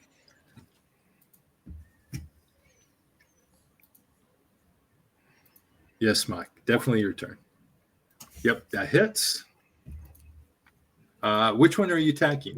I mean, because you could attack either of them. Yeah, I am attacking the cultist in front of me. Okay. And that you drop him. Okay. All right. And then that's fine.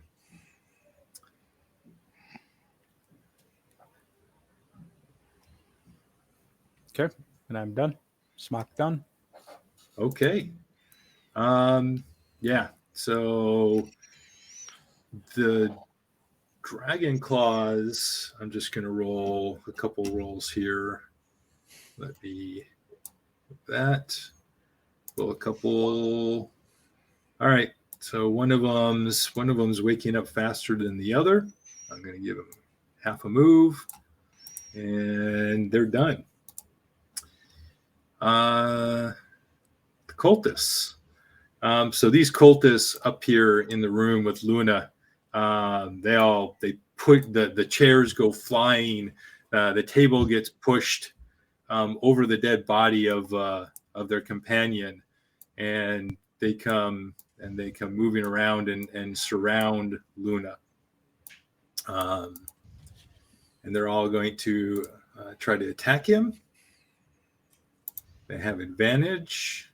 So first one, 13 hits for 7 slashing. The second one hits for 6. And the third one for 2. So that's 15 points.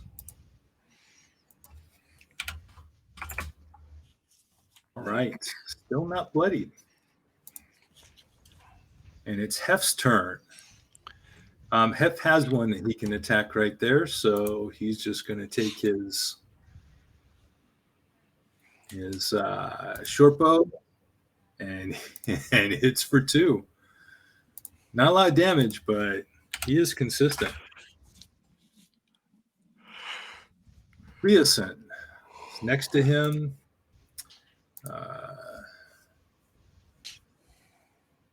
Leosin, unarmed strike, misses. And then hits for 6 and hits for 5. And those two drop this one. And I'm so just we don't gonna. see Leosin's attacks, huh? Okay. They don't what? So we don't see Leosin's attacks It's on fine. Roll20, which is fine. I just was curious. Oh, I'm sorry. Because they're being rolled to GM. I will work on changing that. My bad. It does say to GM. Yeah, I'll change that. On the plus side, you're not having to see like almost the whole screen fill with information when I do it. But I'll work on that. But when he's done, Leosin will he is going to do this. He is going to attempt an acrobatics, and it's not enough to get through. So he has to stop right there. Although he will rotate over to the side, so he's out of the way. And that's his turn. Spot. 5, 10.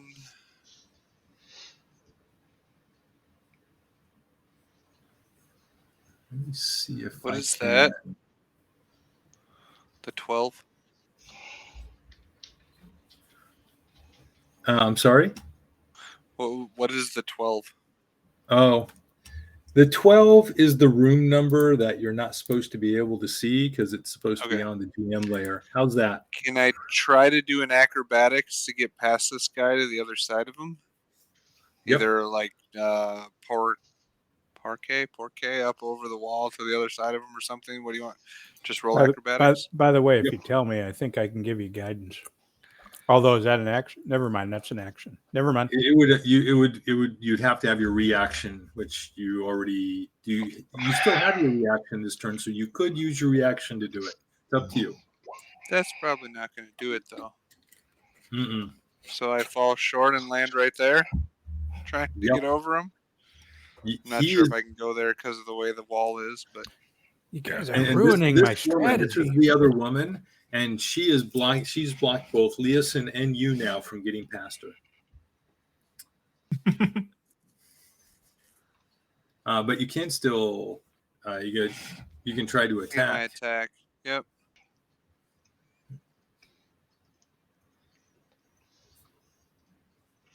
Yeah, I'll use 2 attacks this time. Whisper, never whisper. Regular attack, right? Yep, regular attack. That is correct. And that hits. 3. Okay. And she's hurt. Still standing, but... Oh, it rolled off the 14. So 10 doesn't hit, I'm assuming. Nope, does not hit. Just misses. I mean, you could have rolled your d6 to it, but... Yeah, that's right. I have inspiration. Yes, I'm going to use that. Okay, then you hit. You only need 1 more to hit. Pretty sure. Better be, because that's all I rolled. Actually, no, this is the guard. Changed it. I'm sorry, I just realized it's the guard. The guards are wearing chain That's what shirts. I asked you before, Jinx, if I still had your inspiration, because I wasn't sure. That's why I didn't say to use it. So yeah, it's like 10 minutes. Okay, no, that's fine. I would have tried to use my inspiration to hit him, but a 1 doesn't do it, so I'm good. That's yeah, I'll just stay there. I'm not going to use a key point. Okay. Jinx. I will move up and I will yell some slanders at him. Okay.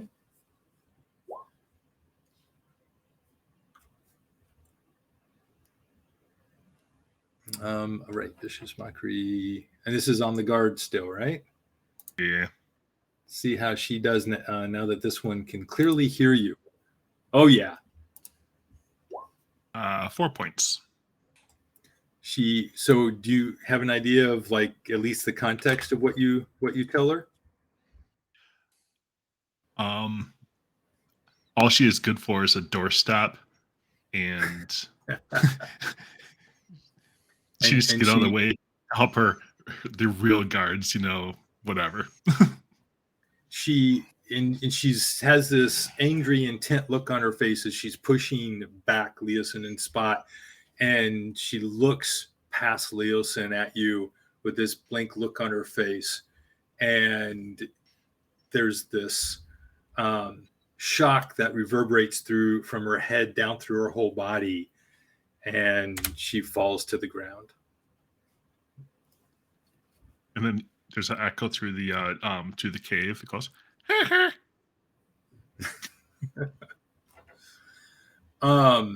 Okay, we are going to. It is time to get real, folks. Time to get real. Here's one you could have used. Frulan Mondat's turn. This is her second round. She's made it within range. I need to hold on a sec here. So you hear this screaming, these like little screams and roars as this woman, you hear her walk up from around the corner, and Jinx and Leosin and Spot and Smock are all surrounded by these swirling spectral dragons. And they are of all different colors, swirling all around you as a spirit guardians, as you are in within the range of a spirit guardian spell. Luna, it's your turn. Yep, 15. Let me see if I can turn on her her lighting here. Token aura.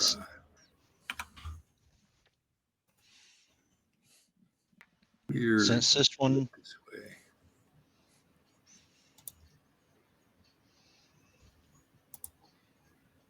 tell me when you're ready for me. No, go ahead. Go ahead. Since You're this fine. one poked me in the tail, I'm biting it first. Okay. 22 for 15. Yep. 16. You hit. And that was 16, right? this one down here, right? Yes. Yeah, he's one flattered. behind me. Yeah. You him right in half. Like, And then I'm a rampage on this one. okay.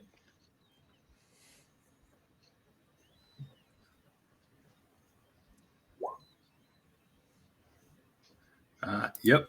And you hit and almost sever the jugular of this guy. I mean, he's holding his bleeding neck with one hand while the other one shakily holds onto his scimitar, but he's still standing.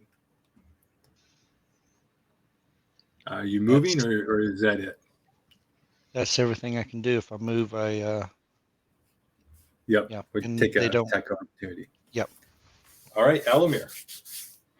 Okay, so Alamir's going to go to right here. No, I lied. He's chicken, so he's going to go back here. And he's going to magic missile. He's going to send 2 into this one and 2 into this one. Yep. There's Okay. a 4, correct? Making sure. Is it 4 or 3? Magic missile is 3. Okay, Unless so you 3. So it's Unless you're so- upping it. no, I'm not. No, I'm not going to up it. Okay, so it's 3, and I'm going to do 1 in the back one, 2 in the front one. Yep. Okay. All right. So the one in the back falls. You don't even have to roll damage. Okay, Yeah, so here's one the hit other. point back. Here's the other guys. Oh, nice. Wow. Yeah, you and the 2 and the 2. So your 3 magic missiles drop both of them.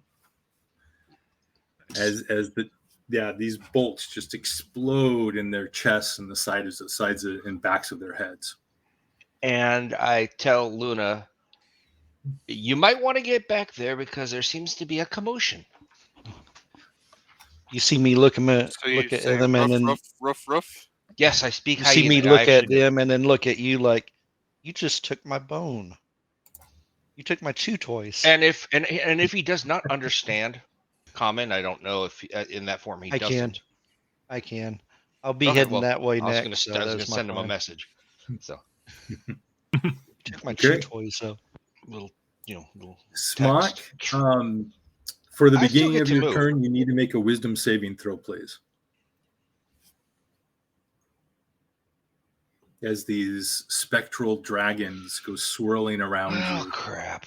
and attempting to pass through your body. And they do. 1, 2, 3, 4, 5. So Crap. you are going to take, I'm just going to roll it manually. You take 9 necrotic damage, and your speed is halved while you're within the range of the spell. Which, just because I can't seem... so the token thing, what I've realized, that the token stamp thing, or the token automatic token things that we're using, the script, overrides, resets other settings sometimes. So this is one of those things that it kind of screws with, is the auras. So let me just draw. What's that? Is a bonus action? Oh, never. When I told him to get in the other room, I told him to... Oh, crap. Never mind. We'll see what happens. I was going to make him invisible. That's not big enough. I can't draw this big enough unless I go this way. 1, 2, 3, 1, 2, 3. There we go. This should be 15 feet around her. So just, whoops. So just so you know, you're it's right on the edge of where you're at. So we're just gonna, oops, this isn't quite big enough. I need to make a bigger one, but that's enough for now. I'll work on it more appropriate. So Smock, what do you do? If it's just around her and it's her casting it, you can always just set up an aura on a character token for 15 feet. And automatically that's what I was just saying. It gets it gets overwritten by the script we're using. Oh, sorry. So it doesn't work. Yeah, it unfortunately doesn't work. That would be nice. 1, 2, 3. 1, 2, 3. There we go. This should do it properly. I'm assuming the script is the blood and all the other stuff that we have on. Yeah, because that's creating an aura around it to show when they're damaged. Yep, Just exactly. Out of curiosity, does it require her seeing me? No, it doesn't. It goes through walls. Oh, wow. Pretty Yeah, cool. that's... Yeah, it's a powerful spell. If you said something, Slowco, we didn't hear you. No, I was saying it was a nasty spell. I love it. Yeah, it's great when you're casting it. He stood around walls and hit people all the time. The hallways are great. Yep, 10 definitely misses. She is wearing chainmail. No shield, but chainmail. Okay, I'm good. Okay. So now the dragon claws. So this one is the other one's fully awake. They are, the nice thing about this is these 2 dragon claws will only grab weapons. They're not wearing any armor as they step forward. And they are not being affected by the spectral guardians as they step up next to the woman in purple. All right, so the dragon claws each are going to try to use their scimitars to attack Smock. They do have advantage. Does a 17 hit you? Oh, crap. My armor class is 17. Is in the house. Yep. So, is it 17 now? Mm-hmm. Okay. I forgot it went up 1. I didn't mark that down. There we go. Perfect. So that's 8 points of slashing from the first one. Second attack. Whoa, another 7. 7 points of damage. Yep. The second down. Okay, and that was it. Yeah. So the first guy. So then the second one will actually step up to Spot and attempt to attack Spot. Oh, and now that crit is not accurate. It's 5. It's a D6, so it's only +2. So that's 7 points of damage on Spot. And a second attack also hits for another 7. So that's 14 total. So 7 and 7.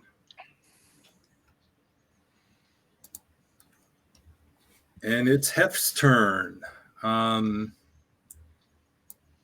Hef will is not going to step into. So Smock Yeah, is down. Hef is a no. You said? Yeah, Smock is Okay. down. It still shows him at full health on mine, so that's why I was wondering. And it shows him. So the thing is, I turned off you guys going dead immediately, so it won't X through you. You just go unconscious. He doesn't have a red aura or anything. Yeah, I know. Maybe I'll go back to the way it was. Maybe he's still alive. Or add to the script that once you're at 0, it's black aura or something. I don't know. I'll look at the options. But what we can do, I just wanted to make sure so that I knew. No, I understand that. Yeah, that's not helpful. So in the meantime, what I'll do is I will, let's just at least put here. How's that? An icon so you can see that they are. That's fine. Yeah, I can barely see it, but yeah, I get it. I see it. Okay. Hef can see that first Dragon Claw. The Dragon Claw has 3/4 cover from him, but he can't move any closer without dying. So he is going to. Well, this aura is going to kill me as soon as I fail my save next round. So. And he misses. Leosin. Leosin will begin with his wisdom save. And misses. So he is at half movement and will take 11 points of damage.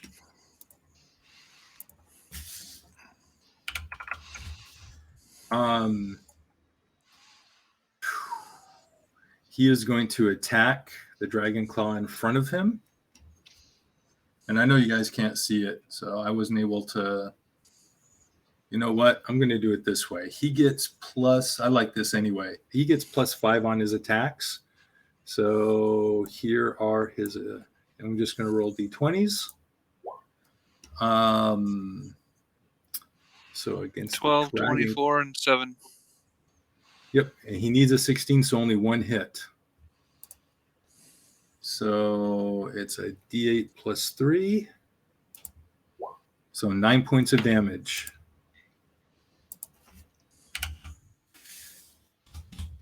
And he is going to back out of. Actually, he's going to. So 10. He's going to back to there because he's already was hurting. So Spot, wisdom save, please.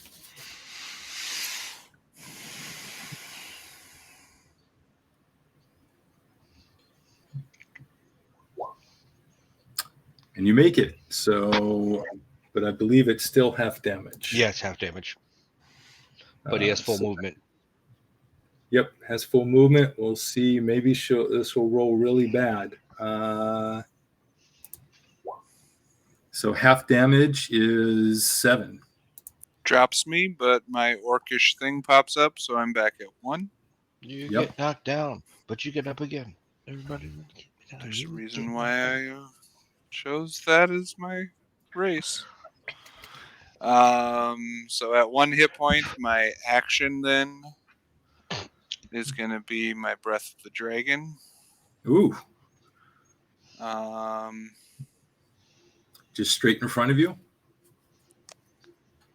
Well, I don't want to hit Smock, so yeah, I'm going to do the 30-foot line through 2 Dragon Claws instead of the cone. Yep. And I'm going to choose.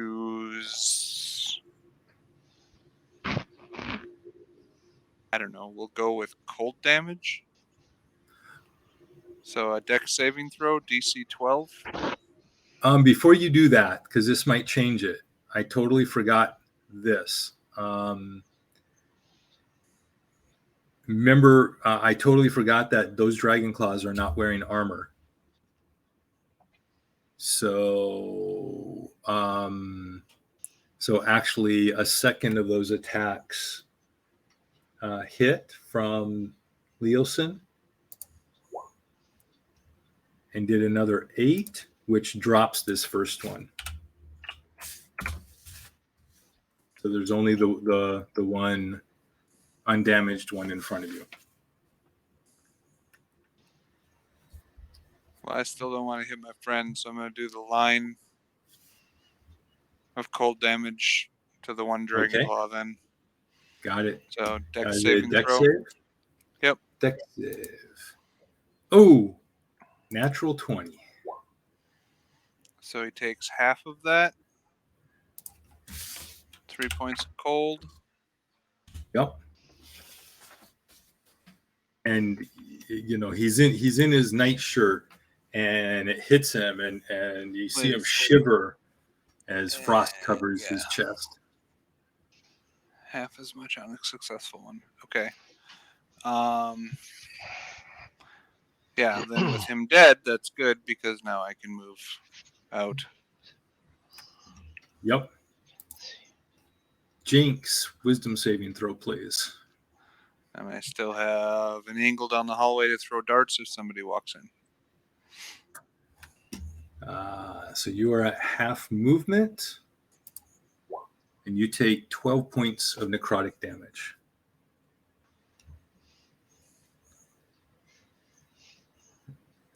That was beautiful. But it's my turn. I'm going to take my 15 feet of movement right here. Mm-hmm. So I see her on my screen. Like I have vision of her. Does that mean I have vision of her?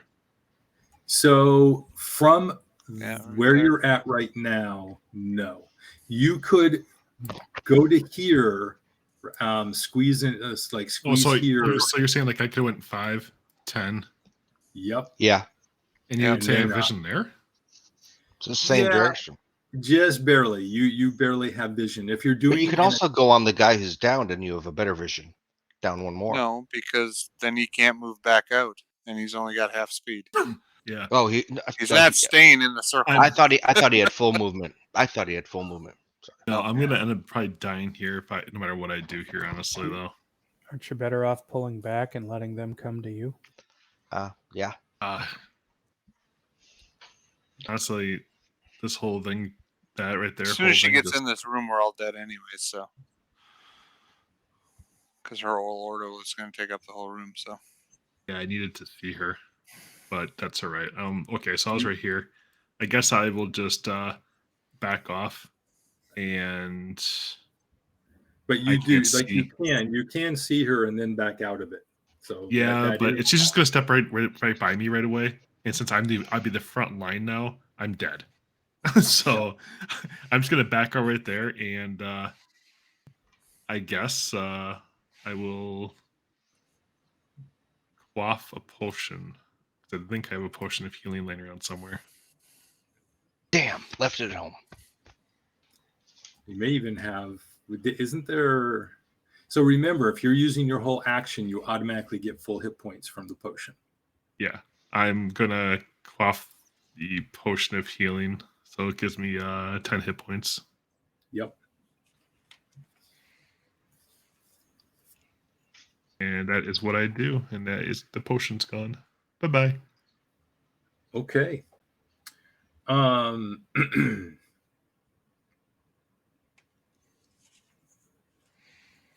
So,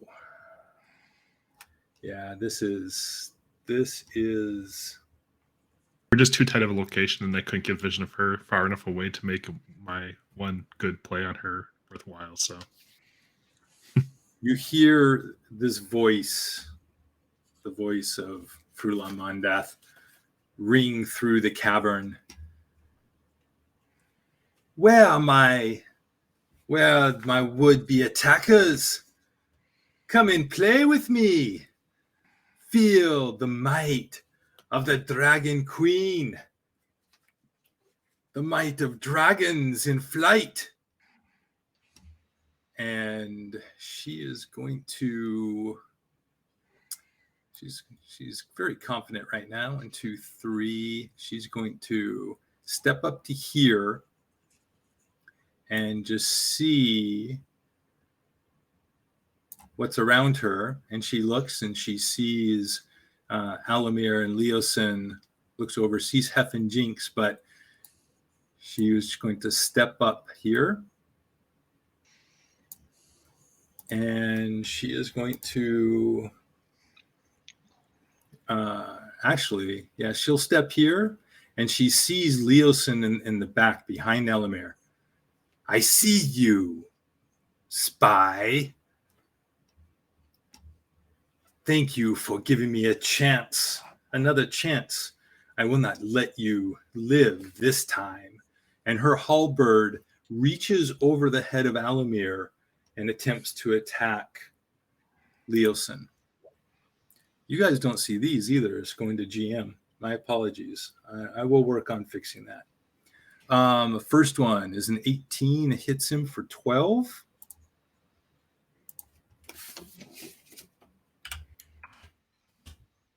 And she gets one more attack. She attempts to hit him again. 23 for another 7. And he is barely standing. But that's her turn. Luna. All right, I see her, right? Mm-hmm. You see her. I can go through everybody to attack her, right? As long as you can have enough movement to move back, because you can't stay on me and Leosin. So there's 5, 10, 15, Could go 20. There, around her and then you can hit her, couldn't and you? then you have to back up. Can I make it all the way through to the other side of her? Not in That's this tight strength. quarter. You can Okay. barely, yeah. I'm gonna attack You her. you could attempt to now. The caverns here are 15 feet high. You could attempt to leap over her if you want. If you want to make an athletics check. But that's your Okay. attack.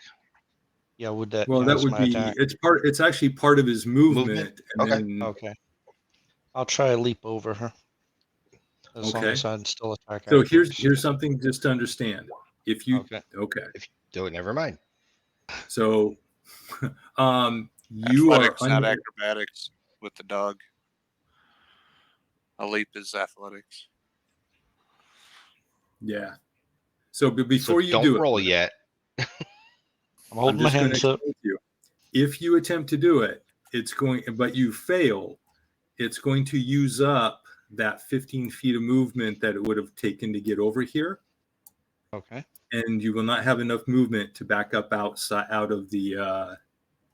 But the other thing is as soon as you enter on your turn, as soon as you enter this, you need to make a wisdom saving throw. Yeah, you might not have the 15 feet to move. Yeah, that's true. If you're at half speed. And you don't. So you are at half movement. So you have to stop right there. You cannot move anymore. And you are going to immediately take 16 points of damage, necrotic damage. So you have moved what you can move, and it's your turn. You can now do your attacks. I'm biting. Yep. Oh, yep. A nice bite for 8 points of damage. Concentration. You are correct. I know my spirit guardians. You were just waiting, trying to get damage Yes, in, huh? I was. But she made it. She only needs a 10. Didn't see it. Just joking. She rolled a 14. We don't believe you. Oh. We don't believe you. Here, And that's all I can do. Hold it up. Just well, here. it's She okay, missed it. Tom. Because I want you guys to see the rolls. So that is No, she now. rolled it good. She's good. Don't worry. It's all good.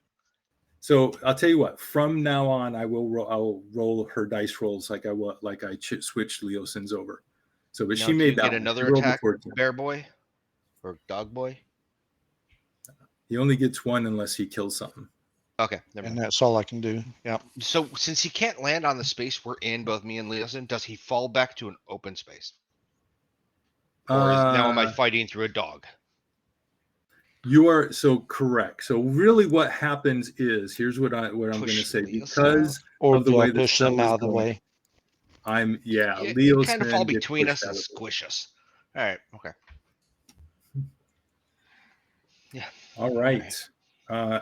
Alamir. Yeah, I know. Wisdom saving throw, please. I don't want to.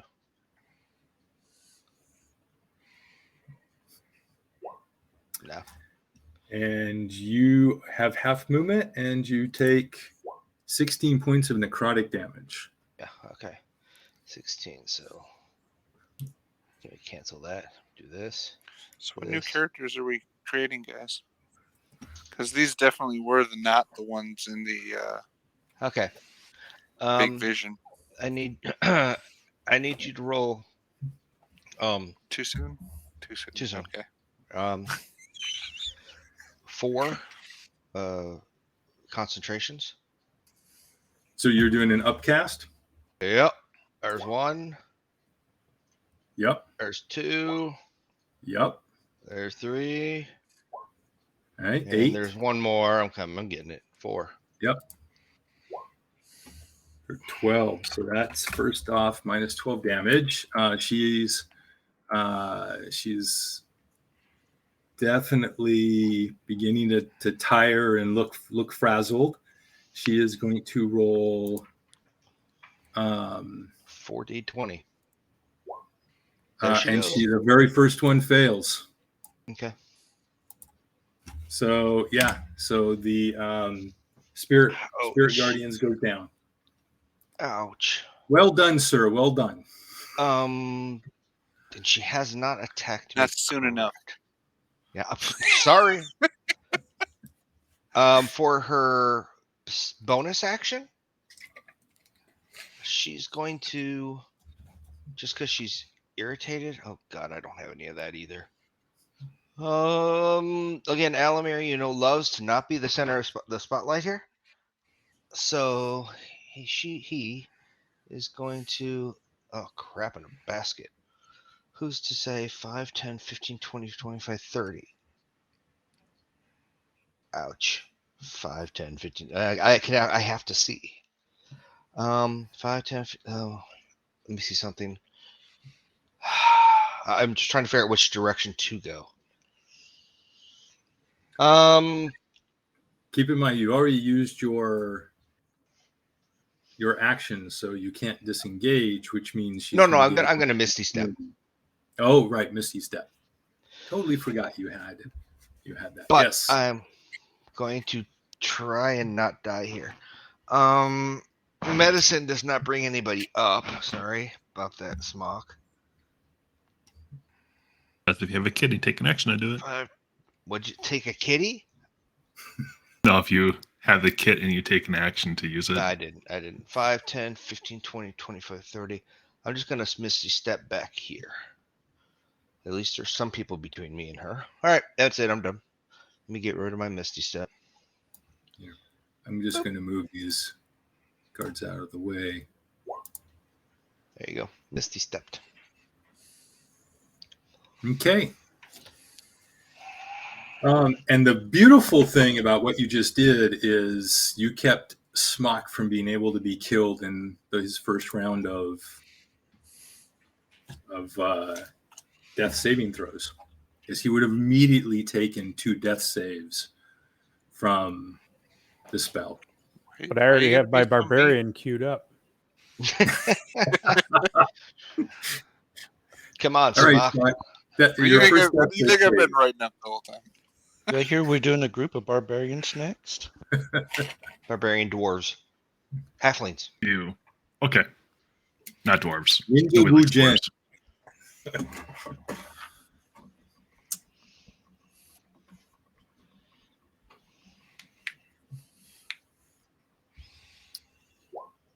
That works. And a successful death save. Excellent. All right.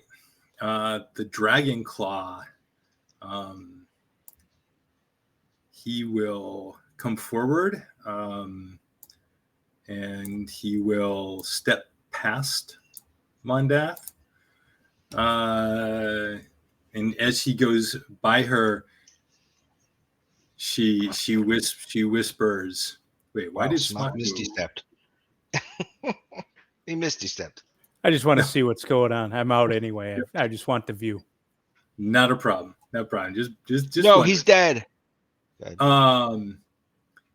And as he steps by Mondath, she whispers, "Kill the monk. Get the half elf. Ignore the wolf beast." And so he attempts to attack Leeson. Oh, the elf. And drops him. And then he turns to Luna and hits for 4. And just so you know, Luna is at 5 health in that form. And it is now Hef's turn.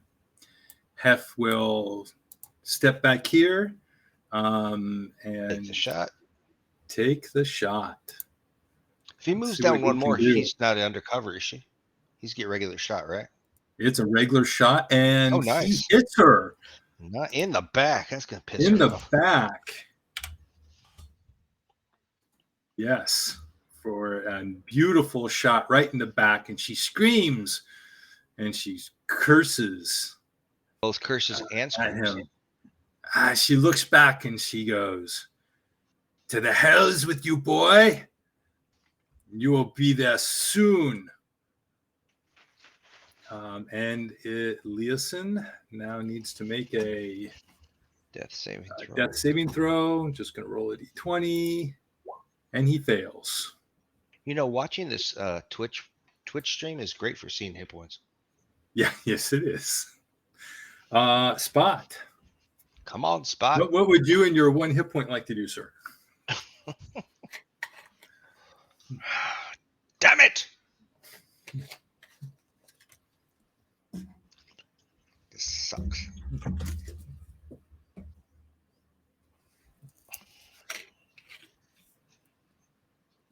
Now you can hear me, right? Yeah, now we can. Yep, now I'm going to throw dart. Okay. With the martial arts and the dart being a monk weapon, can I use that as my offhand, or can I only throw 1 dart? As a martial arts weapon, you can throw 2. Okay, that's what I thought. And they're both poisoned. But Flurry of Blows specifically says unarmed strikes, so. Yeah. I mean, but with the weapon, you can always do a second attack using your bonus action. All monk weapons work with your flurry, if I remember right. Yeah. With the flurry too?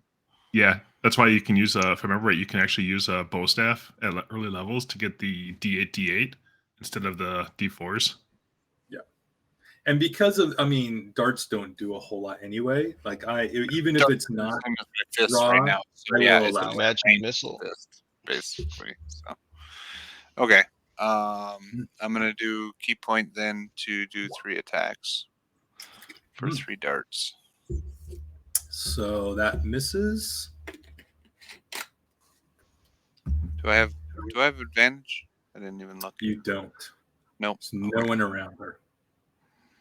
Oh no, we're all around her, just not up against her. Oh yeah. That one's not. I'm hurting too bad. I don't think none of these are gonna hit. Nope. Nope. But you got a 7, 8, 9.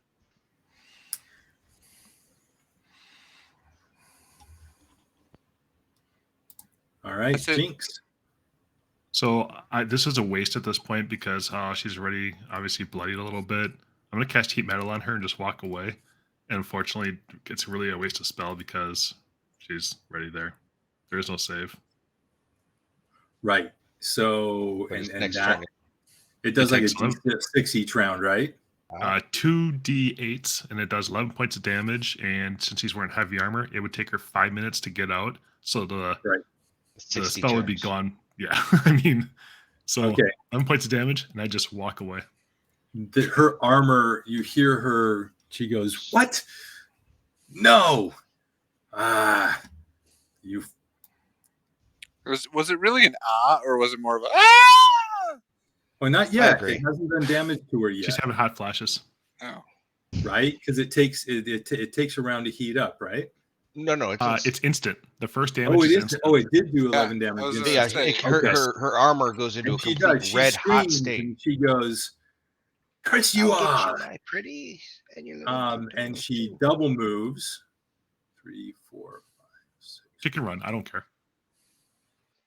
What's the range? Because isn't there a range on it? No, it's to cast it. There's a but range not to keep it. It's not a concentration. It's just to cast.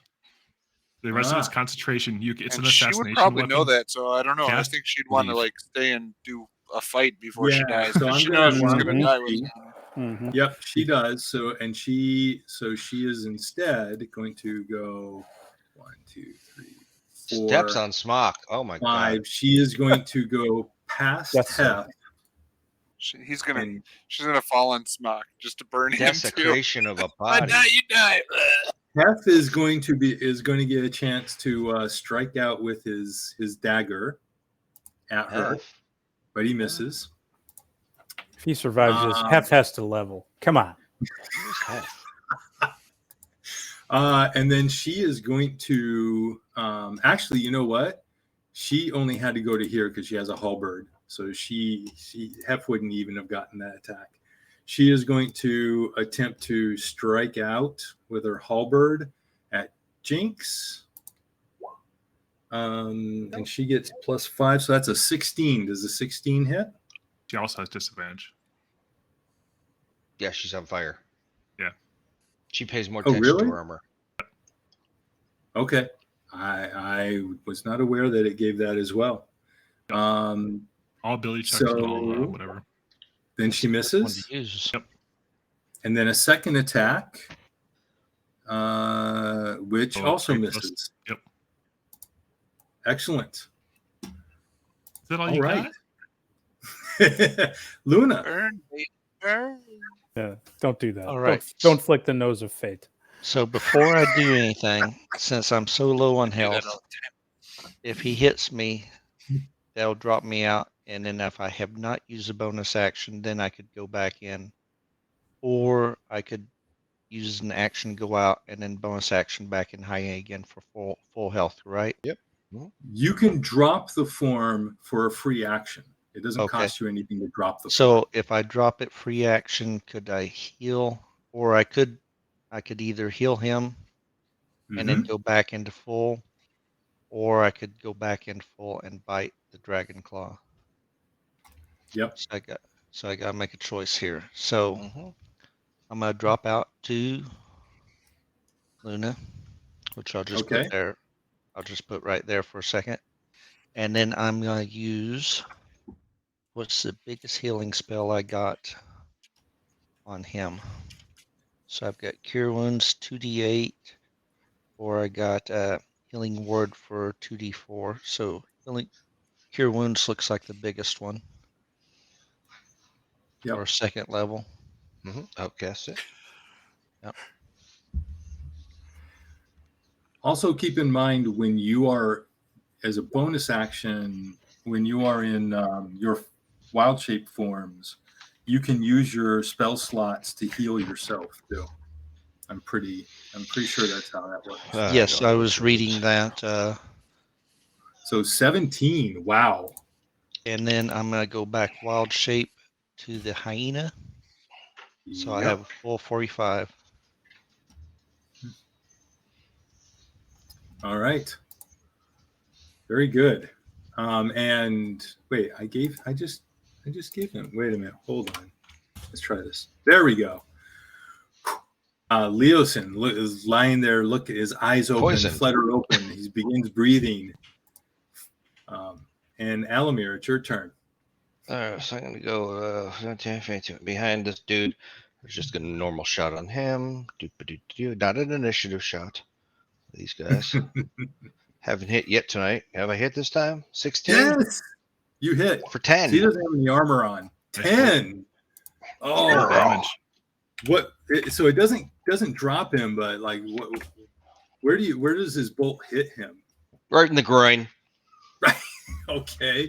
He screams. His knees are crossed, and he's like, "Whoa, oh, that's a low blow." Yes, it is. Because I shot underneath the hyena's legs, and I missed the hyena's groin. Yep. All right. I feel the warm sparkles on my belly, though. Yes, you did. You got a Brazilian. So she was hurt, ran away. This dragon claw. Where are you, sir? This dragon claw disengages and runs. Do I get attack of opportunity? Nope, because he disengaged. That's yes, I know. 3, 4, 5, 6. But that's as far as he can go because he used his action to disengage. And Hef's turn. This woman's right next to him. So he can't really use his bow, but he's going to strike out with his dagger. And he doesn't get through her armor. Oh, Hef. But yeah, because Jinx is not close enough to give him advantage. It wouldn't have mattered anyway. It's Leosin's turn. And he stands up, has half movement after standing up. He goes 10, 20, sees Mondath, or he looks around the corner, and he was going to chase after the dragon claw, but he sees Hef, so he goes over and stands next to Hef to make sure she has another target other than him. And it's Spot's turn. Thank you, making for him not hitting her. Who, Leosin? Yeah, because if he would have hit her, he would have taken 2d8 damage. Oh, well, he doesn't have ranged weapons. Yeah, I'm saying if he would have punched her. If he would have punched her, 2d8. If he would have punched her, he would have took 2d8 damage. Well, good to know. I do not have one. I thought I had a potion. I guess not. You guys did have potions. Who? I know you used at least one of them. You used 2 of them. I think you used 2 of them. I don't know where the other one. Was that all you had? Maybe it was only 2, but I thought we had 3 at one point. But I used 1, and we gave 1 to. I think we had 1 that was given to Spot at one time, like a long time ago. But I think that was used right away, kind of deal. So I don't know where the other one was. Yeah. Oh, they might. Alamir didn't keep them. Ouch. It's my full range, so 2 daggers, darts. That hits, and that drops him. Your dart hits him in the back as he's turning the corner, and he goes down. And the other one goes to her. Okay. And that does hit. And she is hurt. And then since he's down below, I'm going to move to here, which gives me 5 more feet. And is Smock still down here? Right? He is. Yeah, he's just not. He's right here. Technically, Smock is right there. I'm headed towards him, but that was my full 50 feet so far. So next round, I'm going to get to him and stabilize him with healer's kit. Got it. All right, Jinx. I use my bonus action to light her up, to cause damage. Yeah, She takes another 13 points of damage. Oh, and yes. So what does it look like when this kills her? You flambe her. I see her screaming as she's like, like frying or whatever, basically. And as she falls to the, she starts falling to the ground. Tiamat sends his love. Does she say, "I'll get you, my pretty, and your little hyena too"? Oh no! Like this is like burning at the stake. It's you just scream. That's all you can do. Probably a bad smell, I would guess. Yes. Also, it's also meat like is one of meat. It's like chicken. perfect assassination weapons against heavy armor people because they can't get the armor off in time. Well There's done, no way. well done, team. Well done. Whew. Yeah, she is. The second that happens, I do whisper to the other people around me, saying, "Do not touch her yet." So is the only one person down right now is Smock? Yes. I let that burn. I let that burn, by the way, for another 12 or 18 seconds. Just to get just the in char. case she's actually just faking it. And every time, bonus action, Extra crispy. bonus Yes. action. Yes. So I cleared the turn order because we're out of Because we're not combat. talking to her. Smock, go ahead and make another as everybody goes around. Make another death saving throw, please. Ooh. So everybody gets a round of actions. What does anybody? My next action was to go stabilize him with a healer's kit. I was going down there by him. Got it. I never saw him So fall go down. for it, Spot. You're right there. Go ahead. Yeah. So I'll do that. Healer's kit automatically stabilizes. I don't have to roll nothing. Are you going to use it to give him hit points? You get the automatic. I don't have a healer's feat yet. Oh, okay. Never mind. I'll shut up. So it goes to 0. Again, I took it for mobility because I'm mobile to stabilize people if they go down, or to eventually heal them once they go down, or if somebody needs it before a short rest or something. Gotcha. Grab the spell before I do that. Aha. So yeah. So as she cools off,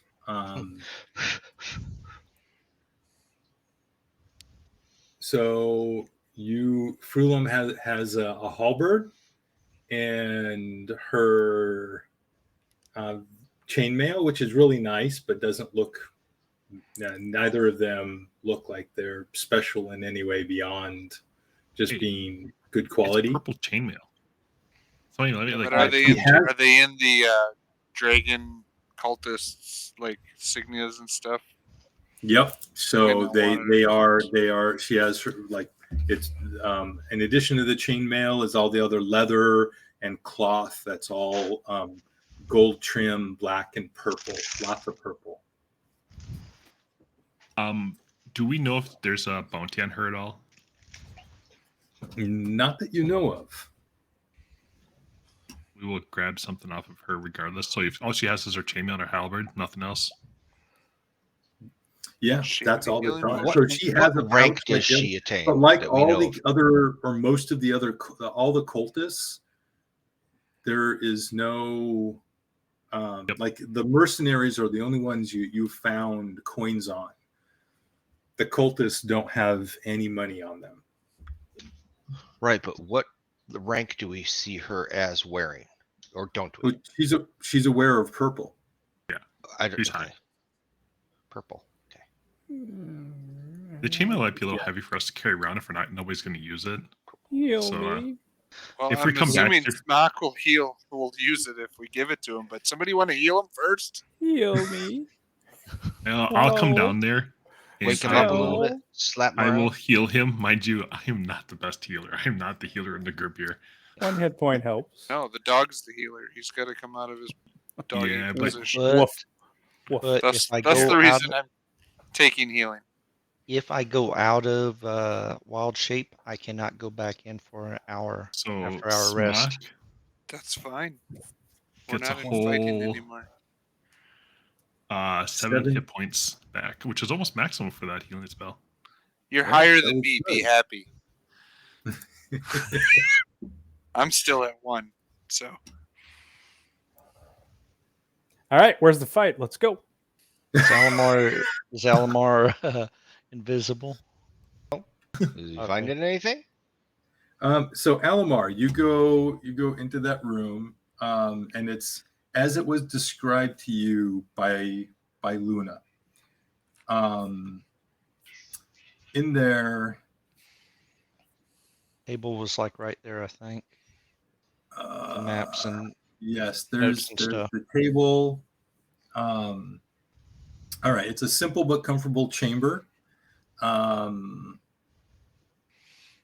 It contains a writing desk and stool, several tables with books and papers, and a mirror on a floor stand. Okay.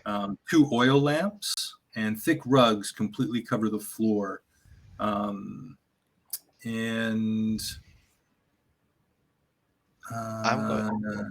that is all that's there. And spread on one of the tables, you still find the simple map of the Greenfields area, showing the villages that they've attacked and looted, and the arrow heading towards the west, towards Baragost.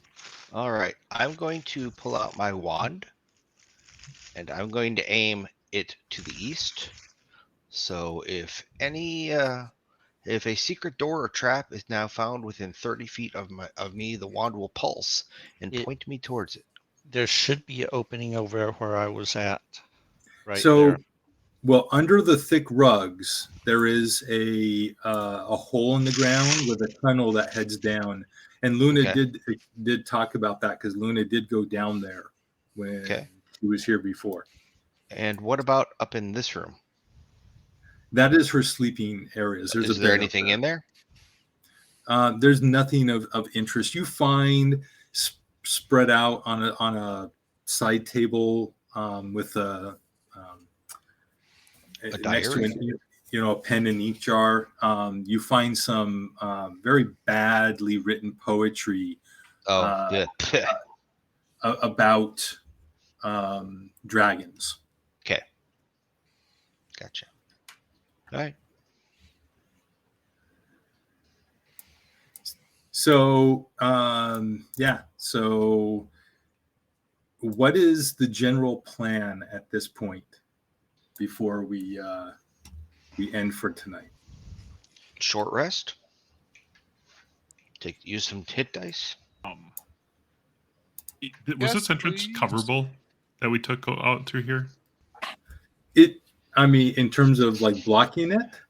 Make it look, or blocking it or whatever. Did it you said the passageway, did it open in or out?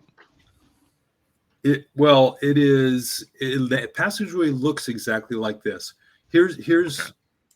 I don't know if I've described it. Well, he said it was kind of hidden. That's why I wanted to make sure if it was something it is. That was like, so imagine it like this. So you have like these jagged rocks, right? Yep.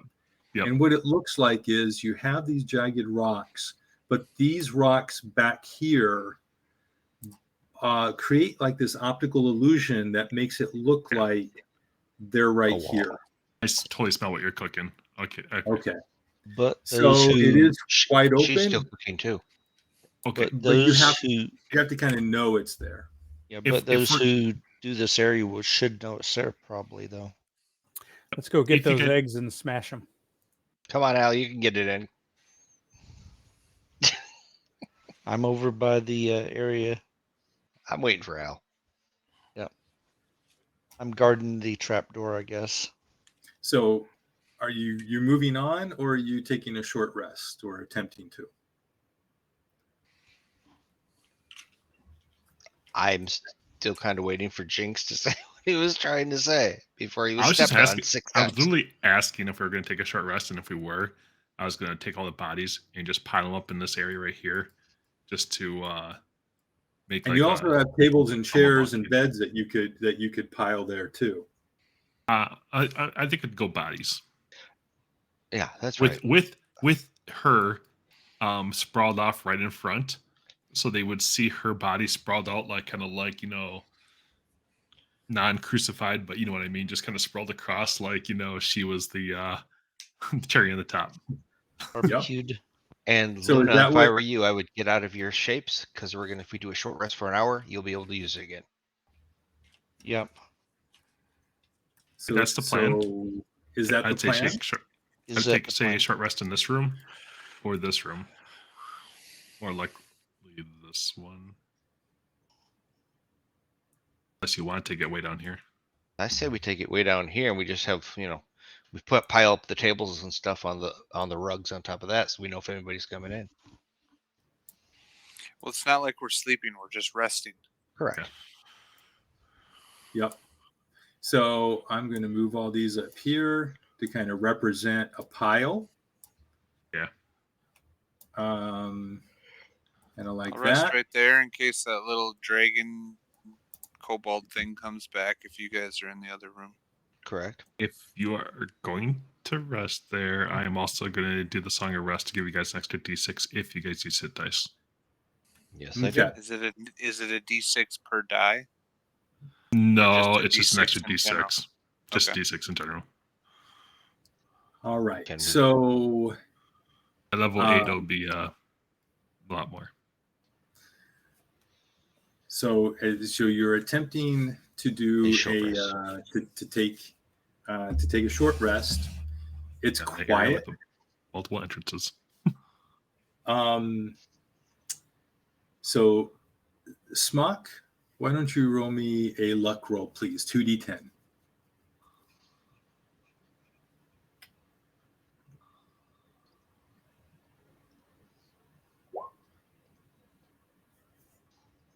Okay. That's pretty damn right. Not lucky. So, and everybody make me a perception check, please. Perfect. Not bad. That's class average. Very good. So, Jinx and Luna, also roll me an insight check.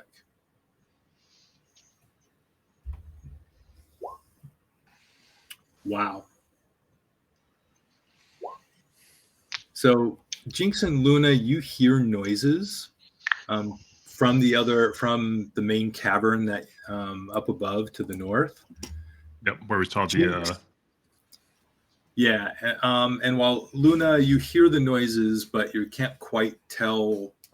It's like people moving around, walking, something's happening, but it's very muffled, coming through around the corners and through the bodies.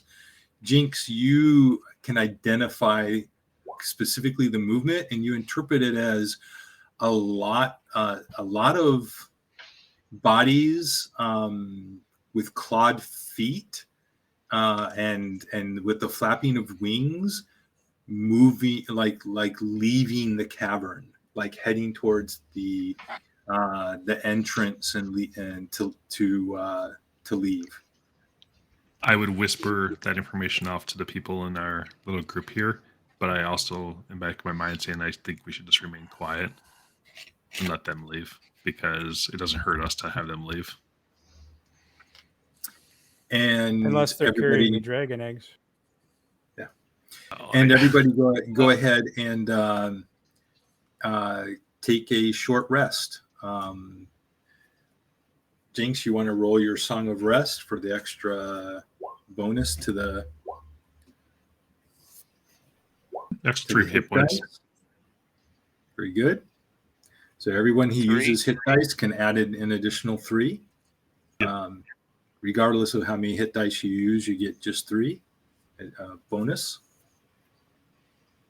Yeah, I got up to 15. Leosin will use his. Leosin. There's no reason why not to. Here, Leosin will use. That's nice. 1d6 plus 2. So he's got 39. That's 14. And then I had, you said plus 3, 14, 15, 16, 17. Full. Woohoo. Thank you, Jinx. Yes. And Tom, I'm going to take a second level spell back for Arcane Recovery. Got it. And my Misty Step is back. Yep. So I'm down 1 first level. And here, and just for the purposes, just be. So Luna, you would be back out of your form. Out of your form and back into your regular form, but you have two forms. Yep, two wild shapes available to you again. All right. Has everyone done spending their dice and everything? Yep. Yes. And I spent my dice, and I'm at full health on my normal character. All right. Good thing we have a hyena sitting on that hole. Same with Smock. Excellent. Then that is it. So we're all set. We'll stop right here. Level 4. Congratulations, gentlemen. Not while you're in the middle of the dungeon. You have successfully defeated, taken out, killed the first major adversary, high-ranking leader within the Cult of the Dragon. Congratulations. And they're pissed. First underboss. Oh. That means we get free feet. How nice of you. Yes. You did. You got it at level 1. I would like only one more free foot, please. Thank you. You get the free foot, but not the calf. That's it. Yeah. I have the calf. All right. Well, thank you, everyone. A lot of fun. That was a very nice, close. That battle was like that. Those are exciting when they go that way. I had to get rid of the Spirit Guardians. Very well done. Very well done. All right, everybody. Thank you very much.